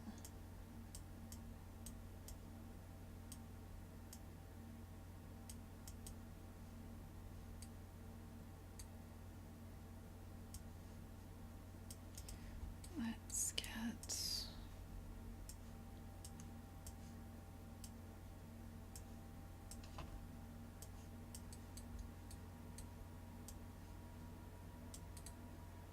converting to single frame animations. This isn't an animation that plays. I'm progressing through it based on the audio time. That way I know it syncs to the audio. So every time the audio ticks, there's two ticks, there's a couple ticks in this. This is the main game tick, which is what automatically, usually every time the game tick happens, it pings the animation tree. Here I'm saying, don't progress through from frame to frame, don't interpolate, just play a frame of the animation based on the audio tick.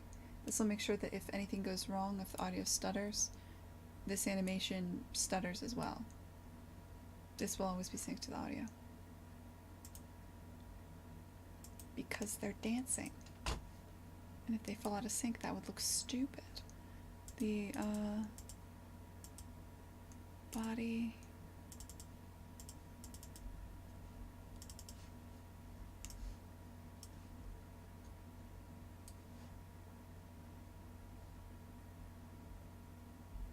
That might be a bad idea. I don't know. We'll find out. It's something I'm playing with.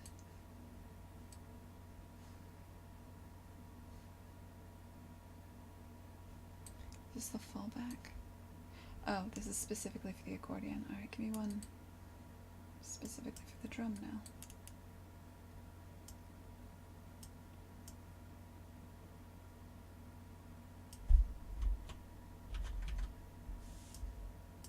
If you're the drum, if you're inactive, play this animation.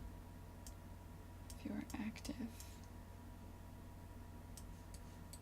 play this new animation.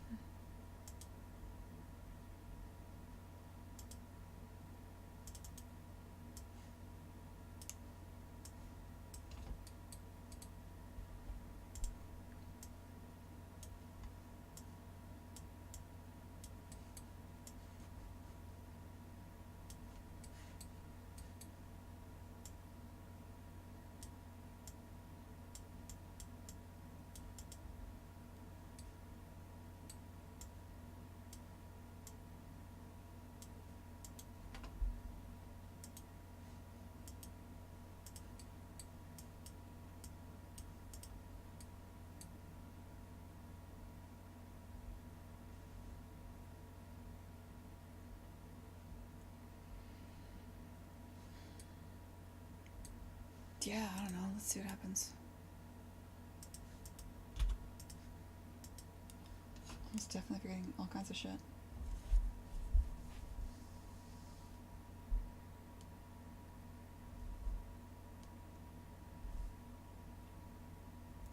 If tick gets double speed for any reason, they move 2 times as fast? Yes, but I don't know why that. There's no reason I would take the audio and play the audio at double speed, so. It's not like tied to a specific song, it's not tied to a synthesizer in a song. It's just the thing that it's no different from, I mean, if you think about it, what tells an animation to progress? It's just the game thread ticks that calls the animation tree. It says what was the delta between the last tick and now. Update the animation to that place. You know, there's a slight, there isn't even really interpolation, that's it. Update to that place. It's a place between keys based on interpolation, right? doing the same thing. It's just instead of using the game tech, I'm using the audio tech. So if you think about it, I'm not really doing anything unusual at all. The only difference is that in game, if I go slow-mo, I can slow down everything. The game thread slows down. See how this is all stopped? That doesn't slow down, I'm not sure why. The camera's clearly slowed down, but their animations won't. Because it's tied to the game tick. Or, it's not tied to the game tick, it's tied to the audio tick. Can't talk.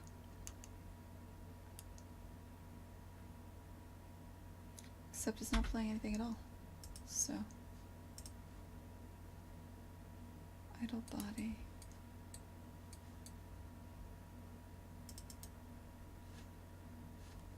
Did I ever re-import the drum?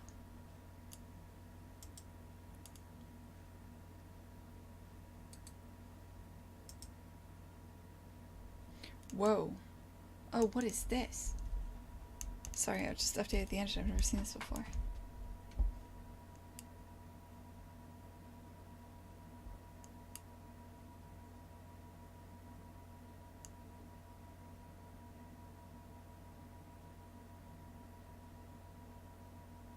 I don't know.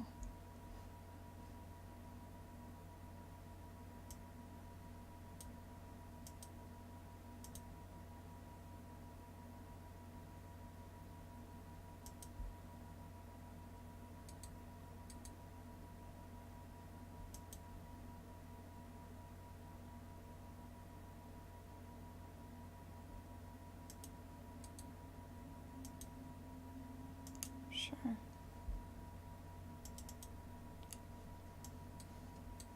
I feel like it tried to help me there. But I am not to be helped, apparently. Because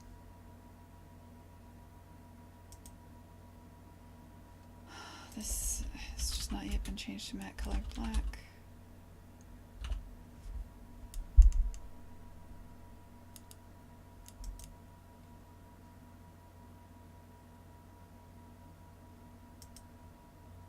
We're supposed to be the character matte.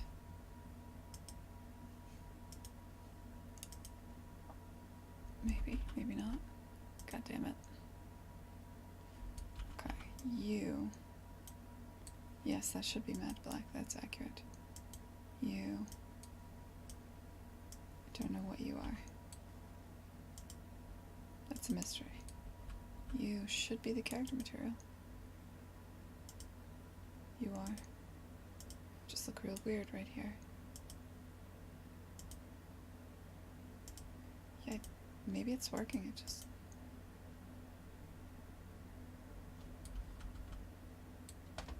looks weird right now.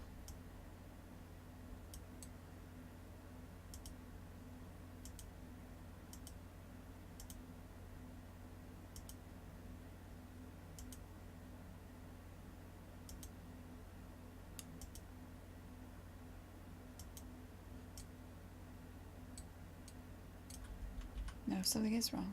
You're crazy.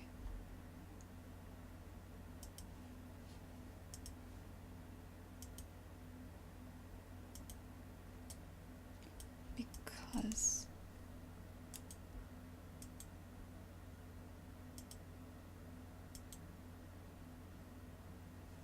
where's your tie?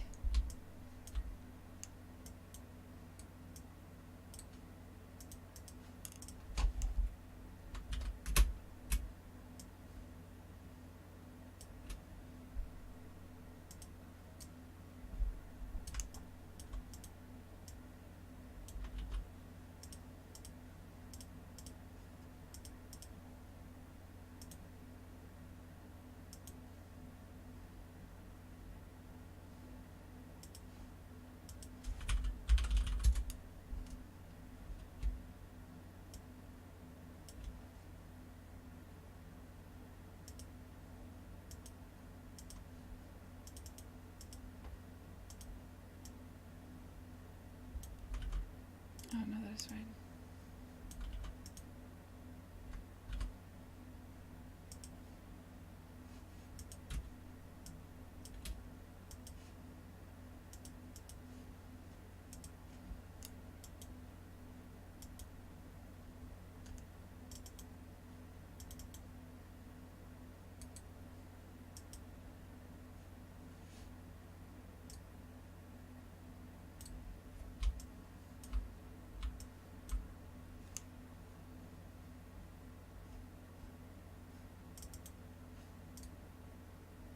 Where's your tie? What is going on with you?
No, I knew that was correct. Ah! I'm gonna close and reopen the editor. I don't know what I just did.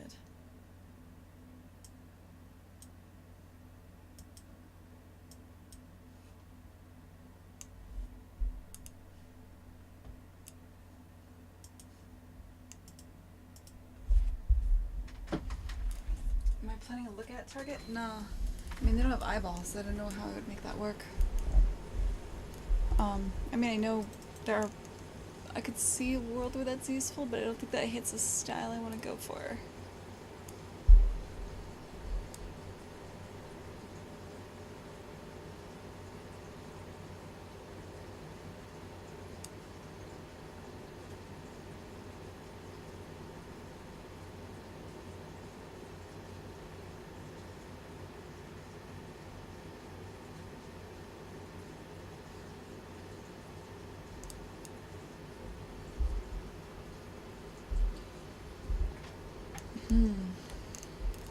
I mean, at the end of the day, it wouldn't be look at targets using skeletal controls. It would be like a blend space. And I would drive the shape of where they were looking. Because it's not like a matter of rotating like a sphere, right? I mean, I know how I would do it. I could make them look at different things. So what you're actually asking is like, do I want the characters to look at things in game? And I guess I could see times when that's useful. Maybe. I don't know. It'd be cute. It's definitely nice to have though. Like, it's definitely a cute idea too. I have thought about it before, for certain scenes especially. If I set it up, I'll use it, but I'm not going to set it up yet, because I don't know if I need it.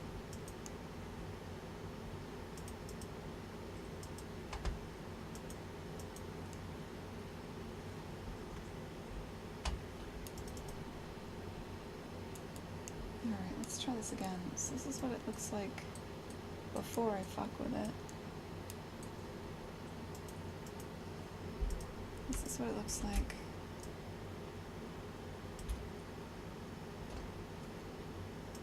Are there more materials here than we need? No, we need that one.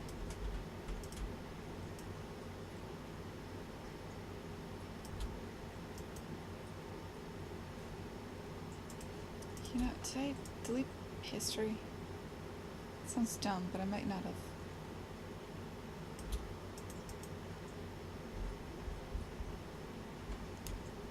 Look. Oh, I didn't want to delete history.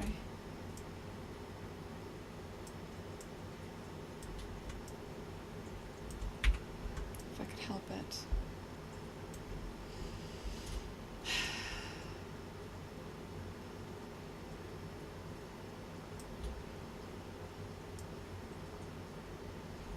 Guess I could just rebuild this.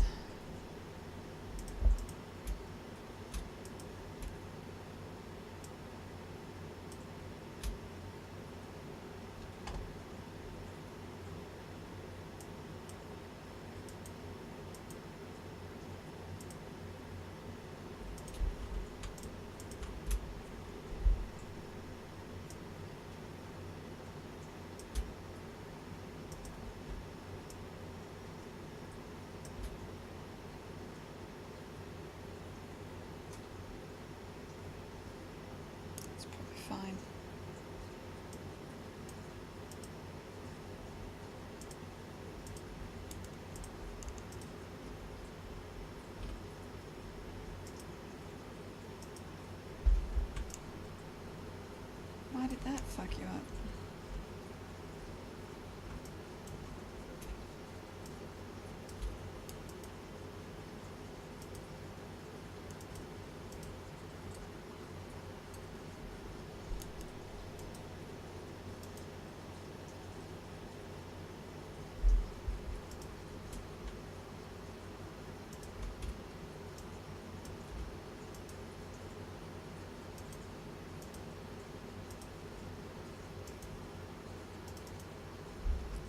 God, what the hell? Alright, let's try... Don't save this. Something gross is happening in this file. I'm gonna just dupe the mesh. Edit, delete by type history. And while we're here... Don't know what the hell that spec is about. If I delete the blend shapes, might not work. Weird spec stays.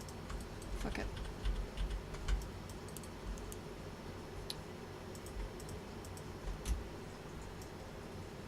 Shapes.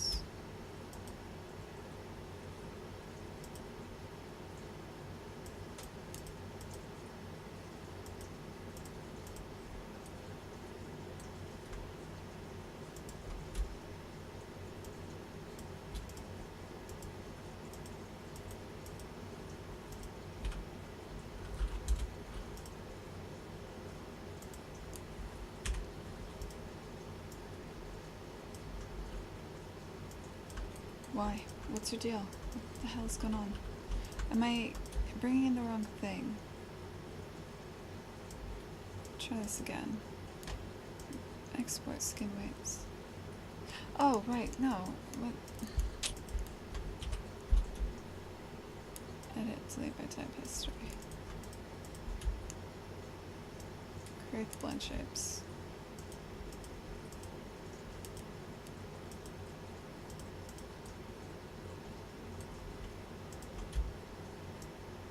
Bind this. Copy skin weights.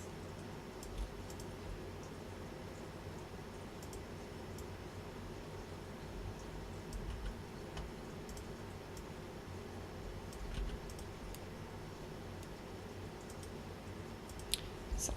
Instead of moving over weights by vert ID, I moved them over by their world space location. That's what just happened there.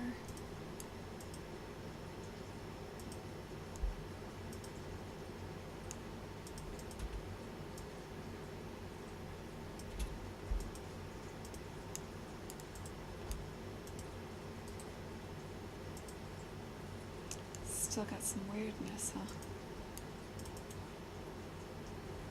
Damn it. You're not gonna just... No?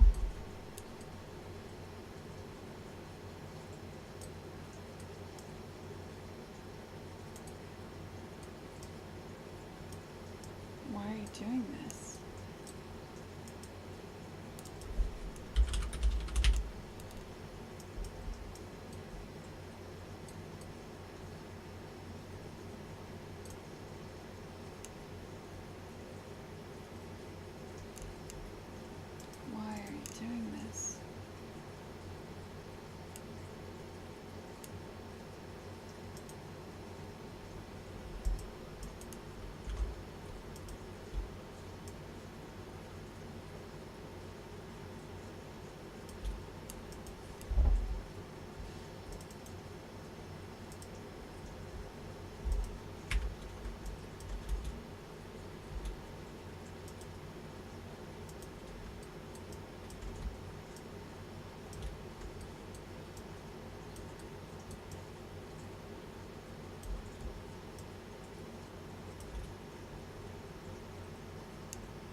Hmm.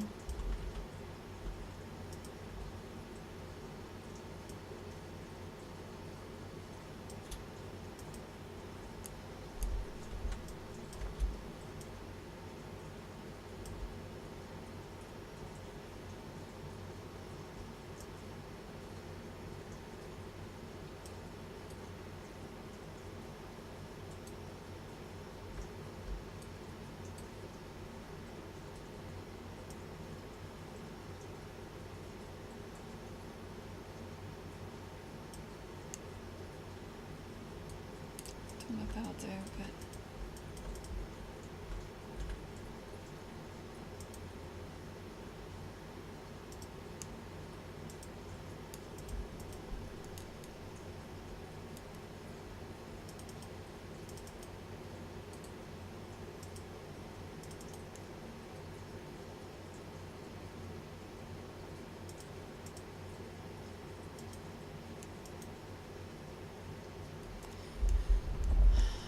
Why are you not importing?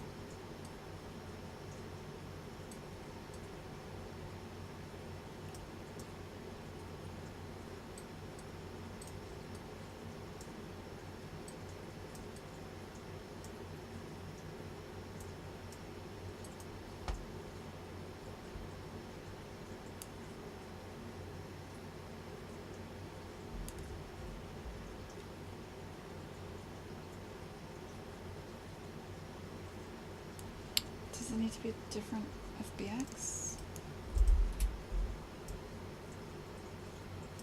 Like, I did upgrade the engine version. I've been exporting other things though, right? Yes? No, maybe not. Not meshes.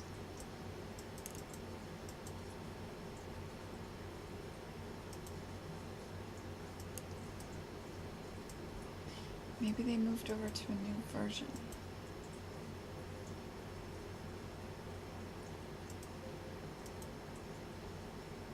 I swear I exported another mesh earlier today.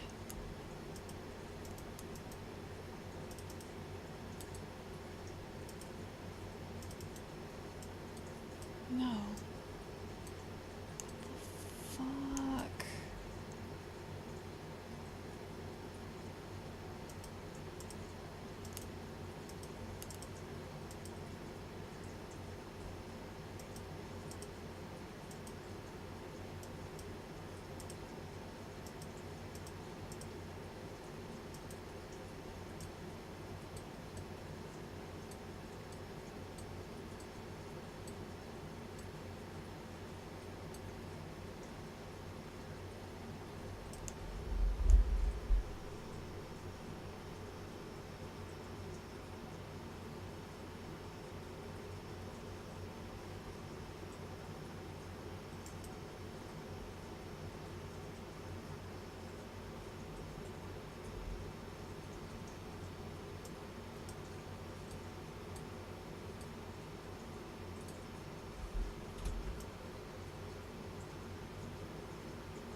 Fatal error.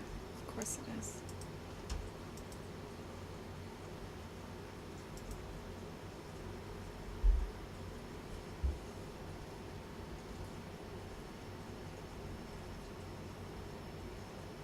Can I use an older UE4 engine version?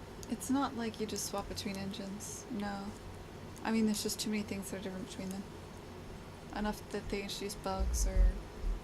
Like, with 4.19, they completely changed how post-procs work. Things just change enough that... actually, at some point you just stop updating the engine. I updated because I wanted access to some of the new audio stuff, and I don't know, I don't feel like I'm at that point in the project where you should stop taking new drops in the engine yet, just in case. And it is useful, like, we stopped taking updates for the Flame and the Flood, and then it came time to port to the PS4, and that was extremely painful, because we had to, like, update to the latest engine, and do a lot of testing and stuff. Get that working in order to port to the PS4, so... I don't know. It's kind of like, you don't want to update so often that it's disruptive. You want to take drops whenever there's new stuff you want. You want to try to stay kind of current, because it'll help you out if it's like, OMG, the Switch came out, and everybody needs to be in the Switch, right? It's good to be in the latest engine, so you can just take their latest drop, and there's as few problems as possible. But you also just never get anything done if you're just constantly fixing your work to fit in the latest drop the engine too. So you find like a middle ground.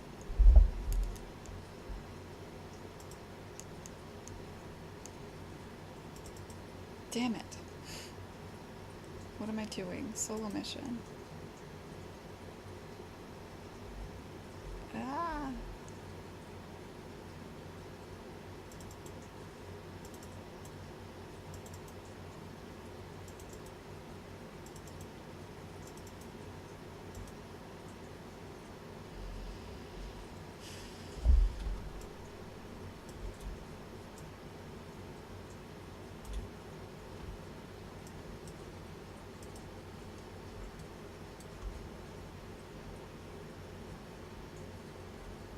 Yeah.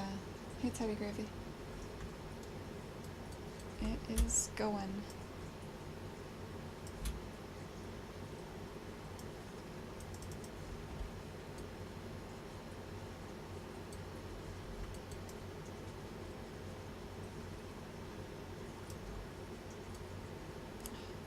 We're just gonna do this again. I don't care. That doesn't make sense.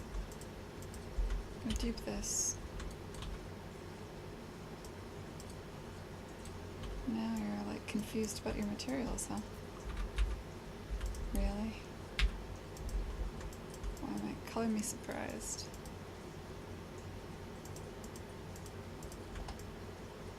Of course you are.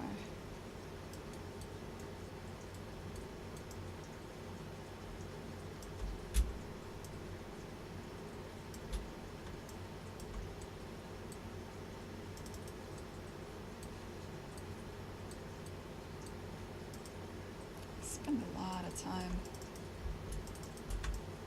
fixing materials.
Okay.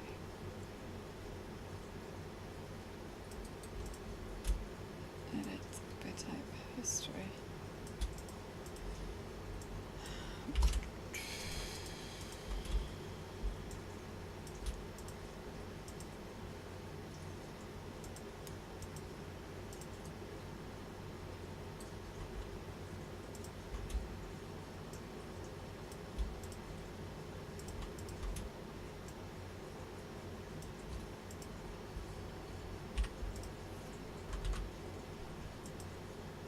Export skeleton mesh.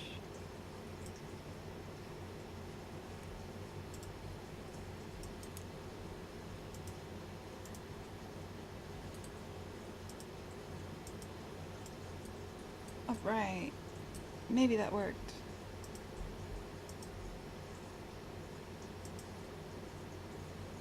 No, maybe it didn't.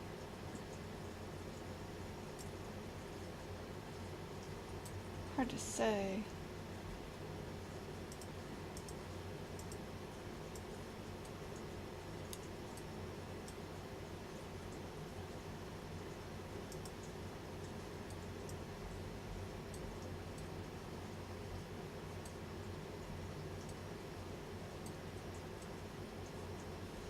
Definitely throwing this on everything.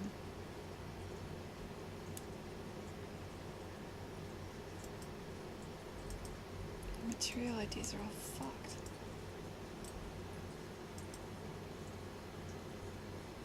Don't save those.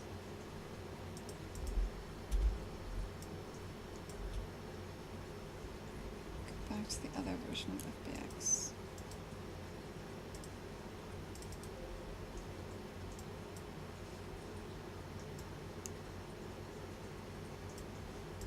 Also, make sure you're importing from the right source.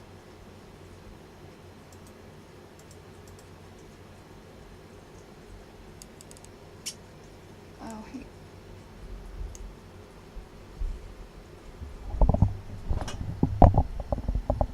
Doesn't really require lots of unneeded updates that break everything, like some other engines. Say perhaps Unity do. You don't...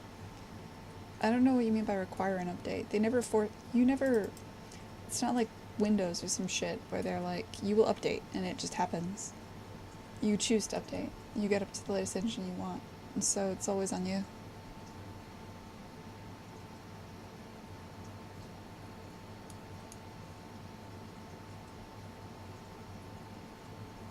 And that's true too. You could always pull git. If you're a programmer, you can just pull the parts of the engine you want.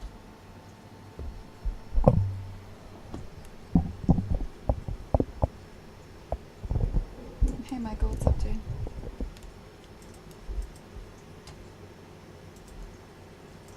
I think there's also a chance here. Can I change?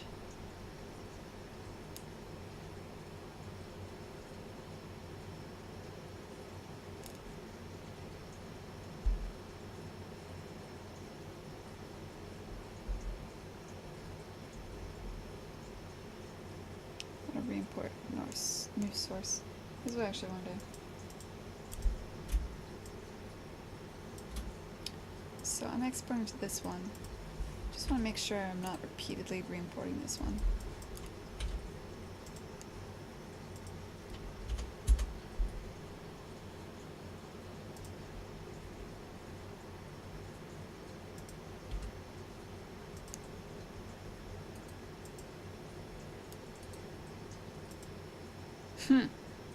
I'm an idiot. Okay. I still have no idea what this is.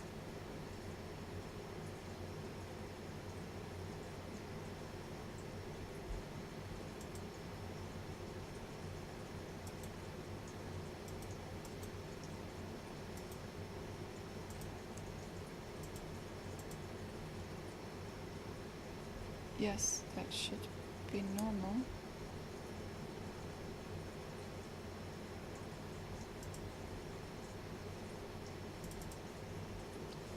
Did I do something wrong? Body skinned.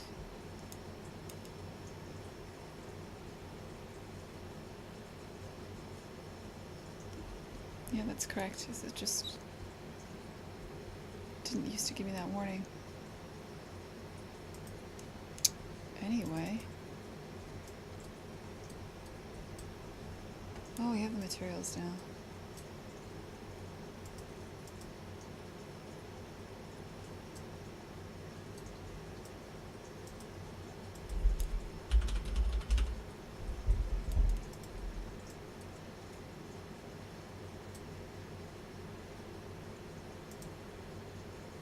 That's accurate. And what are you two?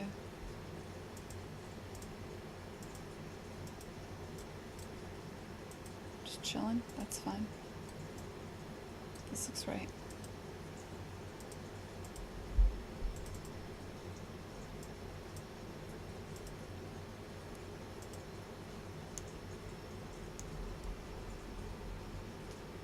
If you'd like to reserve your project, I mean, so when I updated to a new engine, for one thing, I could always roll back on Perforce, right? I had the source control with the old engine. But I mean, usually, you don't generally change your engine version and then change it back again, or go back to a previous version. If you're at a real studio, if you've locked on the engine and you're afraid of change, then you and there's an update you need in a newer version, you just get the code for that update and you roll it into your version. I knew that there would be changes with the post-proc and stuff, and I just ate the bullet, and I knew it would take a bit of time to update everything. I just ate the bullet and I did it, and I knew if, like, shit really hit the fan and it turned out I just couldn't use the newest version of the engine for whatever reason, because there's some kind of horrific bug, I would just revert in Perforce back to a previous version, because I wouldn't want any of the, like, if I was going back to a previous version of the engine, I also wouldn't want all the changes I made to work with the new version of the engine. So beyond that, I didn't really think it through much.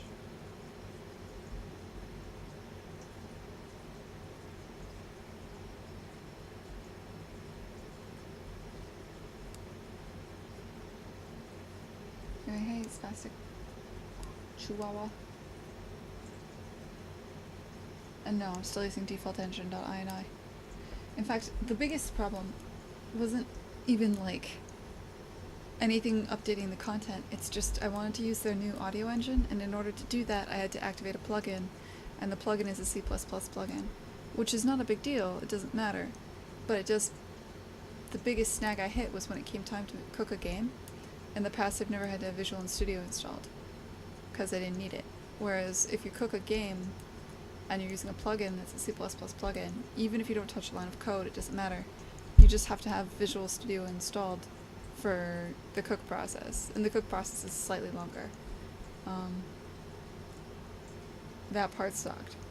The most time-consuming pain in the ass was actually just installing Visual Studio to the correct SKU that they need so that I could compile. Beyond that, it wasn't that big of a deal. Yeah, I got Visual Studio Community. Service Pack 3 or whatever the fuck, with the C++ helper bullshit. I don't know. I followed a guide. I got it working. I can now make a build of the game and put it on Steam again. That part sucked more than anything else. I guess it's just because I work with mobile and Unity needs to be updated constantly to support new OS SDKs. Ugh, that sucks. I'm sorry.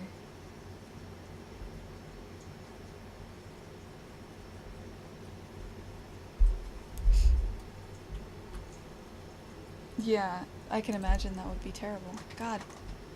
Wow.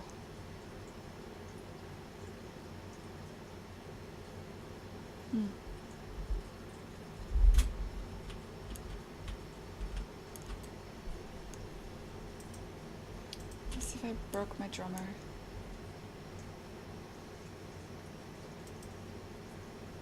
That's not the drummer.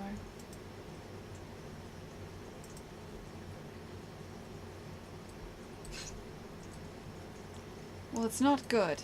That's for damn sure. The fuck?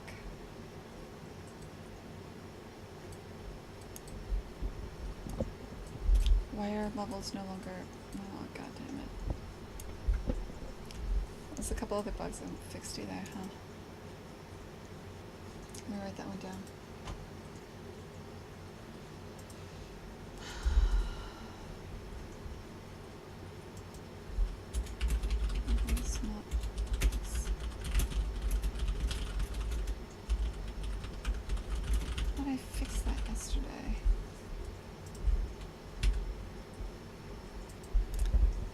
Do with you.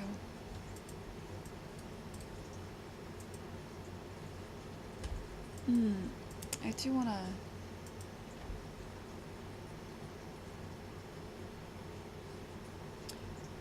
just in case this is it, because I don't think I've done this yet.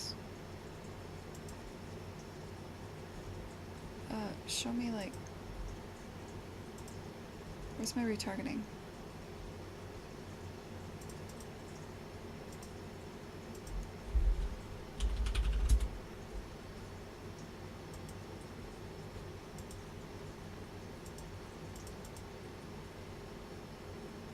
No. Where's retargeting now? They have moved things.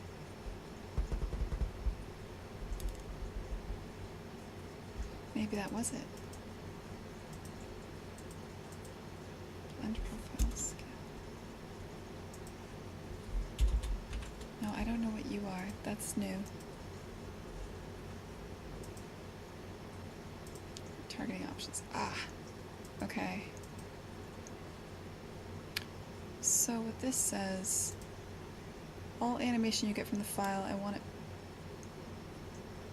relative to the bind pose.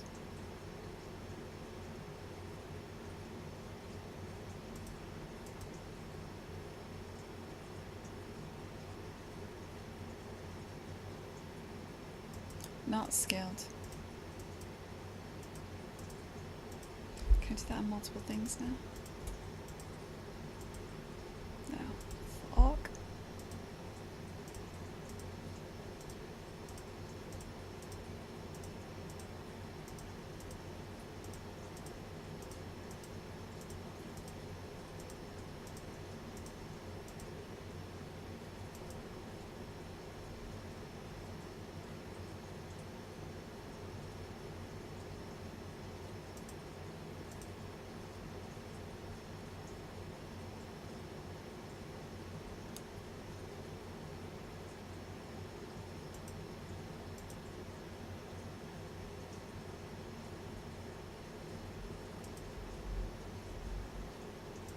I don't think that'll fix things, but it's important.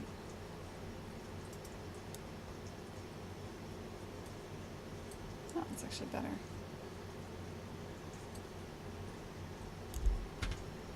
Now let's figure out...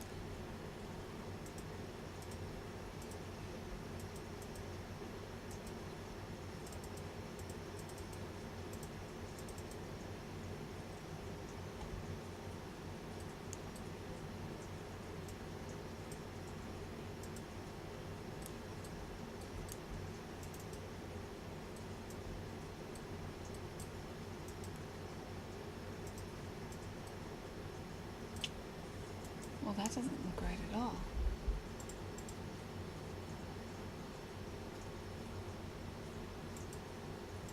Okay, here's a thought. God, do you need to be told which mesh you're coming from? I bet you do. That would make sense. How would I set that up?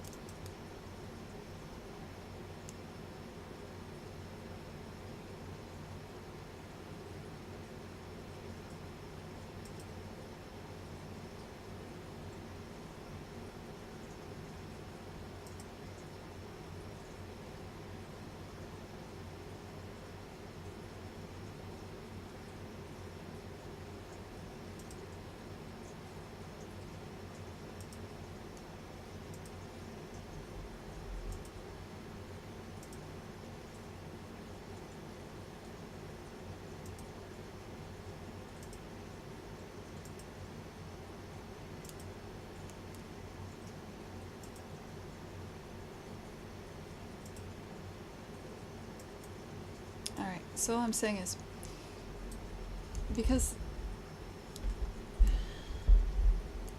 there's a skeleton and then there's a skeletal mesh, and the drummer's body, the face, I'm calling it the body the way you call like a car body a body, is using the same rig, the same skeleton as the piano, but it's a different skeletal mesh, and the joints are in different locations in their bind pose. And so I need to say what the bind pose is I need to tell the animation system what the bind pose is for each animation so that it knows if it's going to...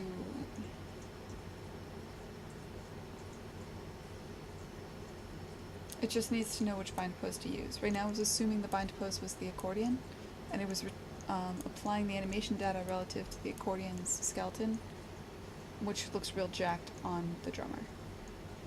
Hopefully that makes sense.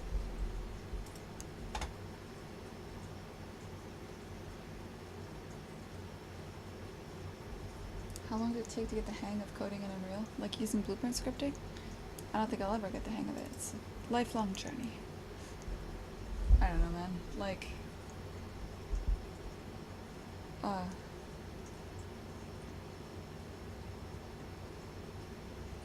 it helps if you know how to program already, obviously. The more you already know how to program, the easier it is to pick up other programming languages.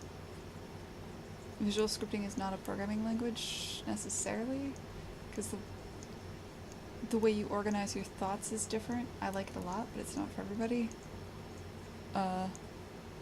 I wouldn't even call it coding, because that feels weird. And most people who use Unreal Script, or, I'm sorry, now it's Blueprint. Most people who use Blueprint probably wouldn't consider themselves coders. I don't think I'd consider them coders either. So there's a lot of things in that statement that were weird to me. But, I don't know, you pick it up and you figure out how to do what you want to do. This isn't something that's where you need a lot of foundational understanding. The foundational understanding helps, but it's not required, especially initially. And generally, I think you just find something you really want to do and you fucking do it, and then,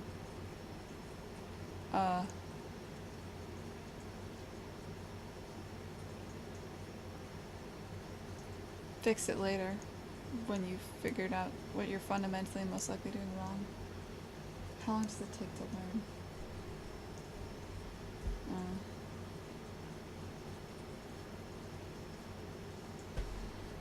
Yeah, I know that feeling.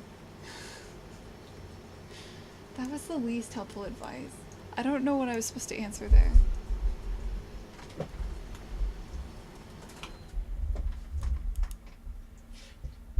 I think if you told me, I want to be able to make X, and I know how to make Y right now, how long will it take me to get there, do you think?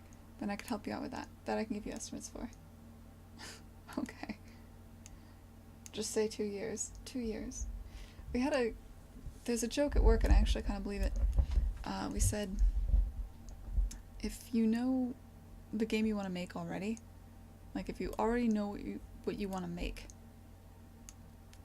no matter what the game is, you should be able to make it in 2 years.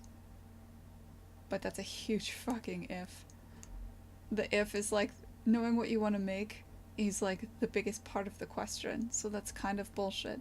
But in reality, if you know what you're gonna make, like if you're cloning a game, for instance, don't need more than 2 years. No matter what it is. Given infinite resources. Which is another big if. I'm not saying like you alone could make World of Warcraft. I'm just saying if you need to reverse engineer World of Warcraft and you had infinite resources, no reason you couldn't do it in 2 years.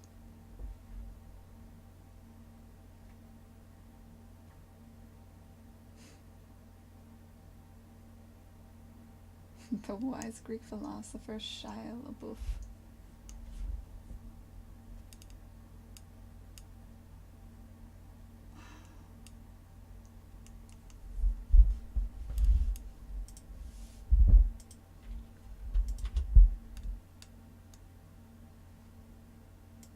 Please be working. No. Closer though. But yeah, like what's going on with your face, son?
track is intro. Fuck.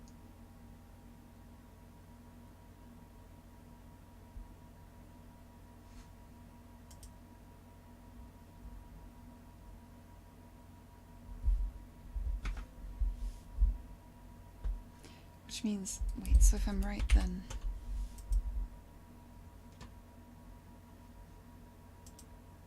it is working, like, over here. No?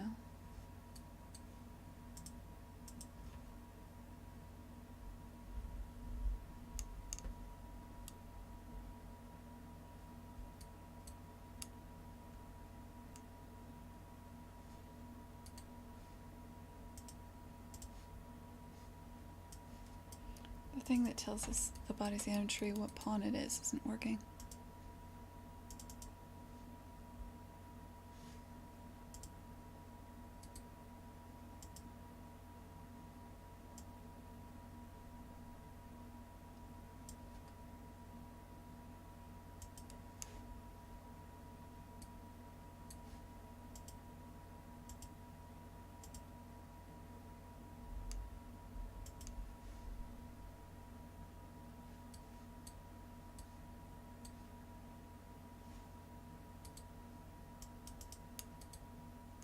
Where you set?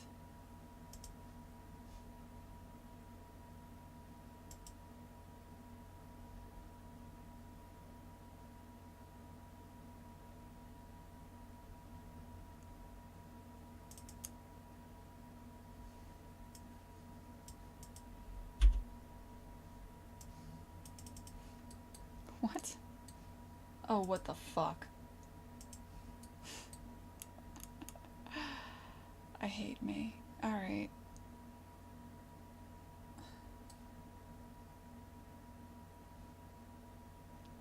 Alright, so I hacked this together, that's right.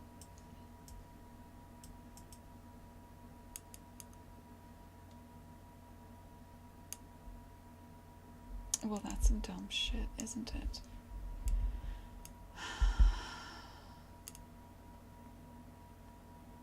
I need to know what kind of pawn you are.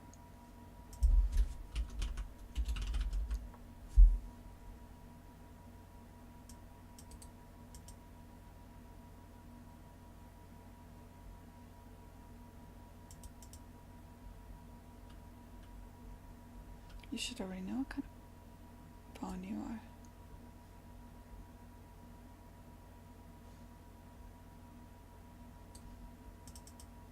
Why are we not just using that?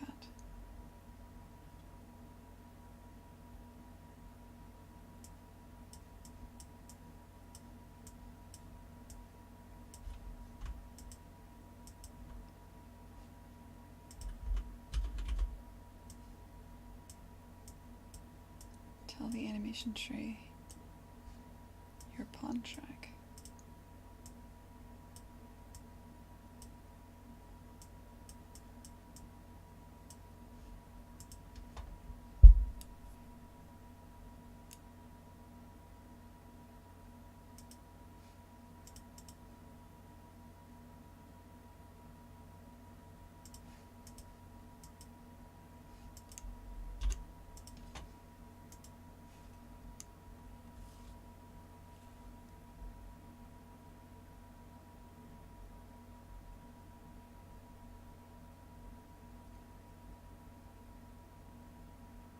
Oh, sorry.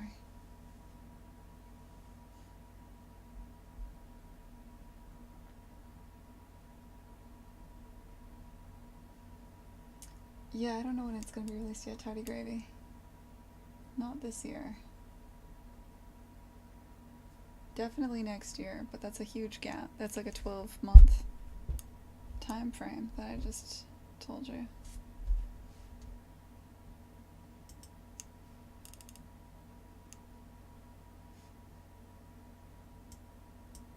Is that gonna work? Is this gonna work? Is the accordion broken now?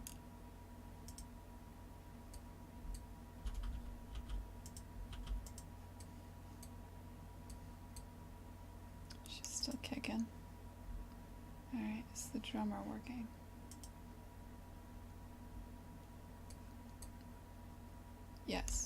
So that was what I needed to do.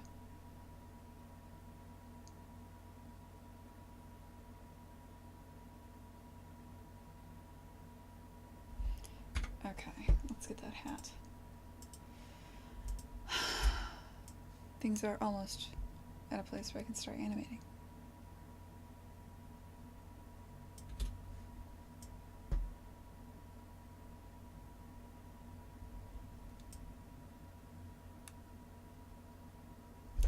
Sorry.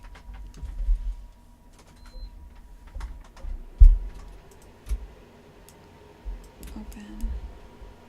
Trimmer. No. Source animation.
Is there a unique skeleton? Maybe not.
Yeah.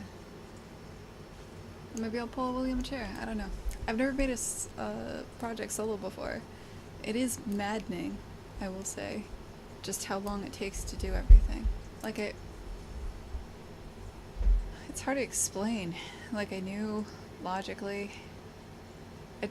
Well, it's my own fault. I could have scoped this to something that could be done already. I decided not to. I kept deciding not to repeatedly. Like I'm under no. I knew what I was doing when I was doing this. Like the second I had a game that was scoped that could have shipped this year, and I was like, nah. And I knew I was doing it, and I made the decision. Pretty wide eyes wide open about it. So not.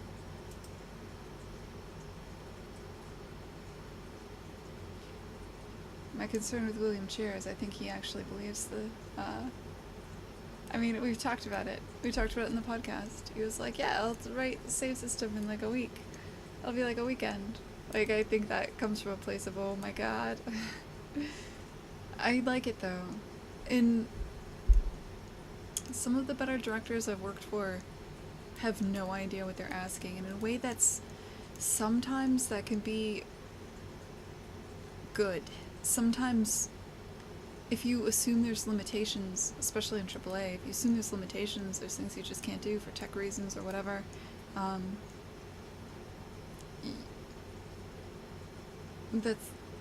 you're limiting yourself sometimes. Like I've consistently been shocked or surprised. Some creative director, say Ken Levine, is maybe not the most technical person, but is an incredible creative director, will say, I want X. And you'll be like, that is literally impossible. And all the programmers will be like, that is literally impossible. But he wants X. And so you figure it out. And you find a way to kind of get X. And it just sort of happens. And that's the sort of thing that wouldn't happen if you had somebody who was thinking through what was technically possible all the time. You know what I mean? So there's a certain amount of ignorance is good. And there's definitely, for a long project, a kind of... if you know what you're getting into, you won't get into it. You know what I mean? Like, if you know how long it's going to take to do something from the beginning, and you're aware of that, that can be extraordinarily demotivating. Or if you have no idea, you just kind of get started, it can be beneficial at times. So, I don't know, I'm kind of glad it went down the way it did. I hope things work out really well. I hope Manifold Garden does super well. Like, I hope he's happy.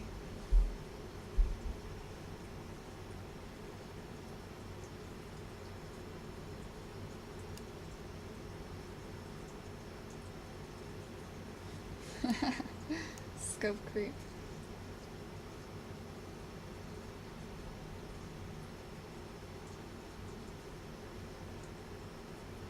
Yeah, and if you break most things down into just...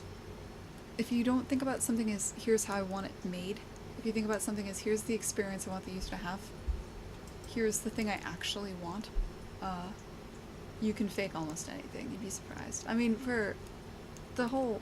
we slapped in floating worlds, so Bioshock Infinite had these, like... AI could jump from, like, one ship to another ship in the sky, and, like, the AI system had to work with that, right? The fact that you had pathfinding that was changing, that was moving between these different objects, and it was all bullshit, like, totally faked, completely faked, mostly a rendering trick.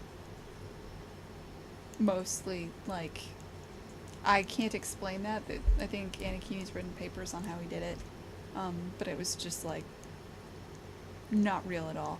And in the end, another thing that happens is, this is like classic. Every programmer will come up with this uber amazing system that will systemically do something. Whatever it is you need to do. The programmer has the solution, it's gonna be done, it's gonna be systemic, it's gonna be glorious.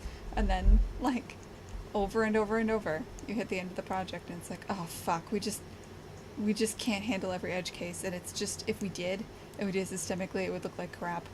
Markup, and then you just wind up, some poor fools go through and have to mark up the entire game for jump points, or for, in our case, like, smart actions and smart terrain, or for something. Like, we were gonna have, in Bioshock Infinite, we were gonna mark up or there was supposed to be this system where, like, if there was a chair, the AI would be like, hey, there's a chair. What's the probability they sit? I guess they'll go sit there then. It was all going to happen procedurally, and they were going to know anytime a chair was placed in the game, it was going to be added to some system so the AI knew that they could sit there, and it was like this huge, complicated, amazing, theoretically good thing that, when it worked, looked mechanical and boring.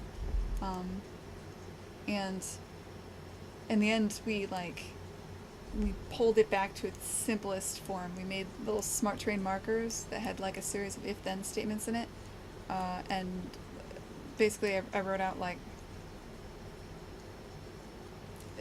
just a bunch of simple, very simple behavior tree logic into like these little markers, and then the markers just had to be placed in the world. Like there was no way to have that happen dynamically. And then even beyond that, like for certain things we just, to give that polish, that bit of humanity, some of it just had to be scripted to make it look right and look good. And we ended up pulling way, way back from all that stuff.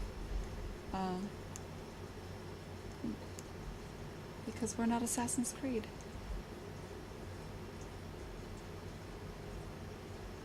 Yeah, I hope William Sheeran makes it, man. It's cool. Hi, Pluto. What's up, dude?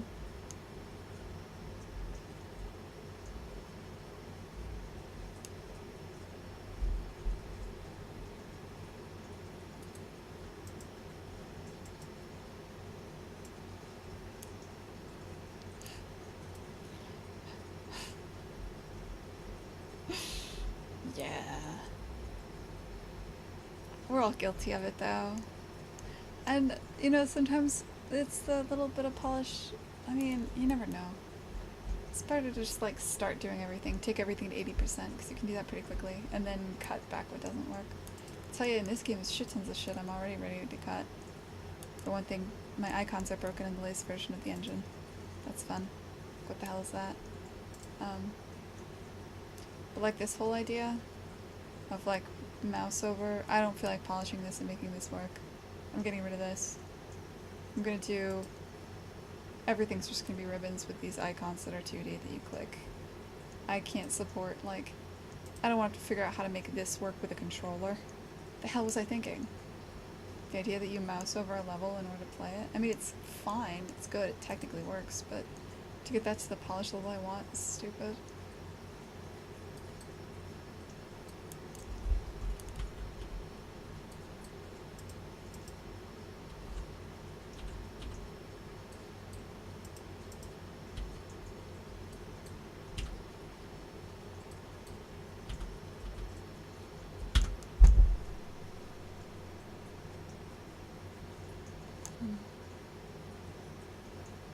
It's good to dream.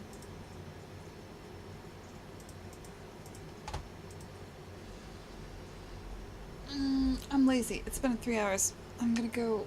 Jessica Mack just started streaming, so I think I should host her. I think I should go hang out in her chat. I get a snack.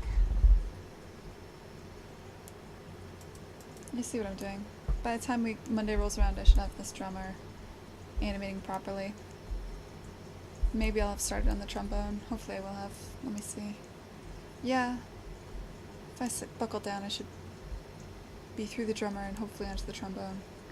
Hopefully I'll get it all done. There's a possibility they're doing a demo night at Boston Indies on Monday night, which I might take this game to. I should, if I have any good sense in me.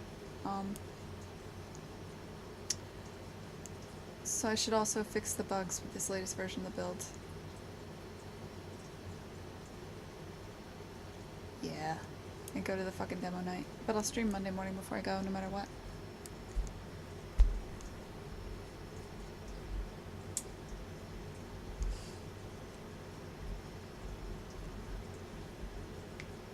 I'm glad she likes it, Spastic. Thanks for hanging out, everybody. Have a good day.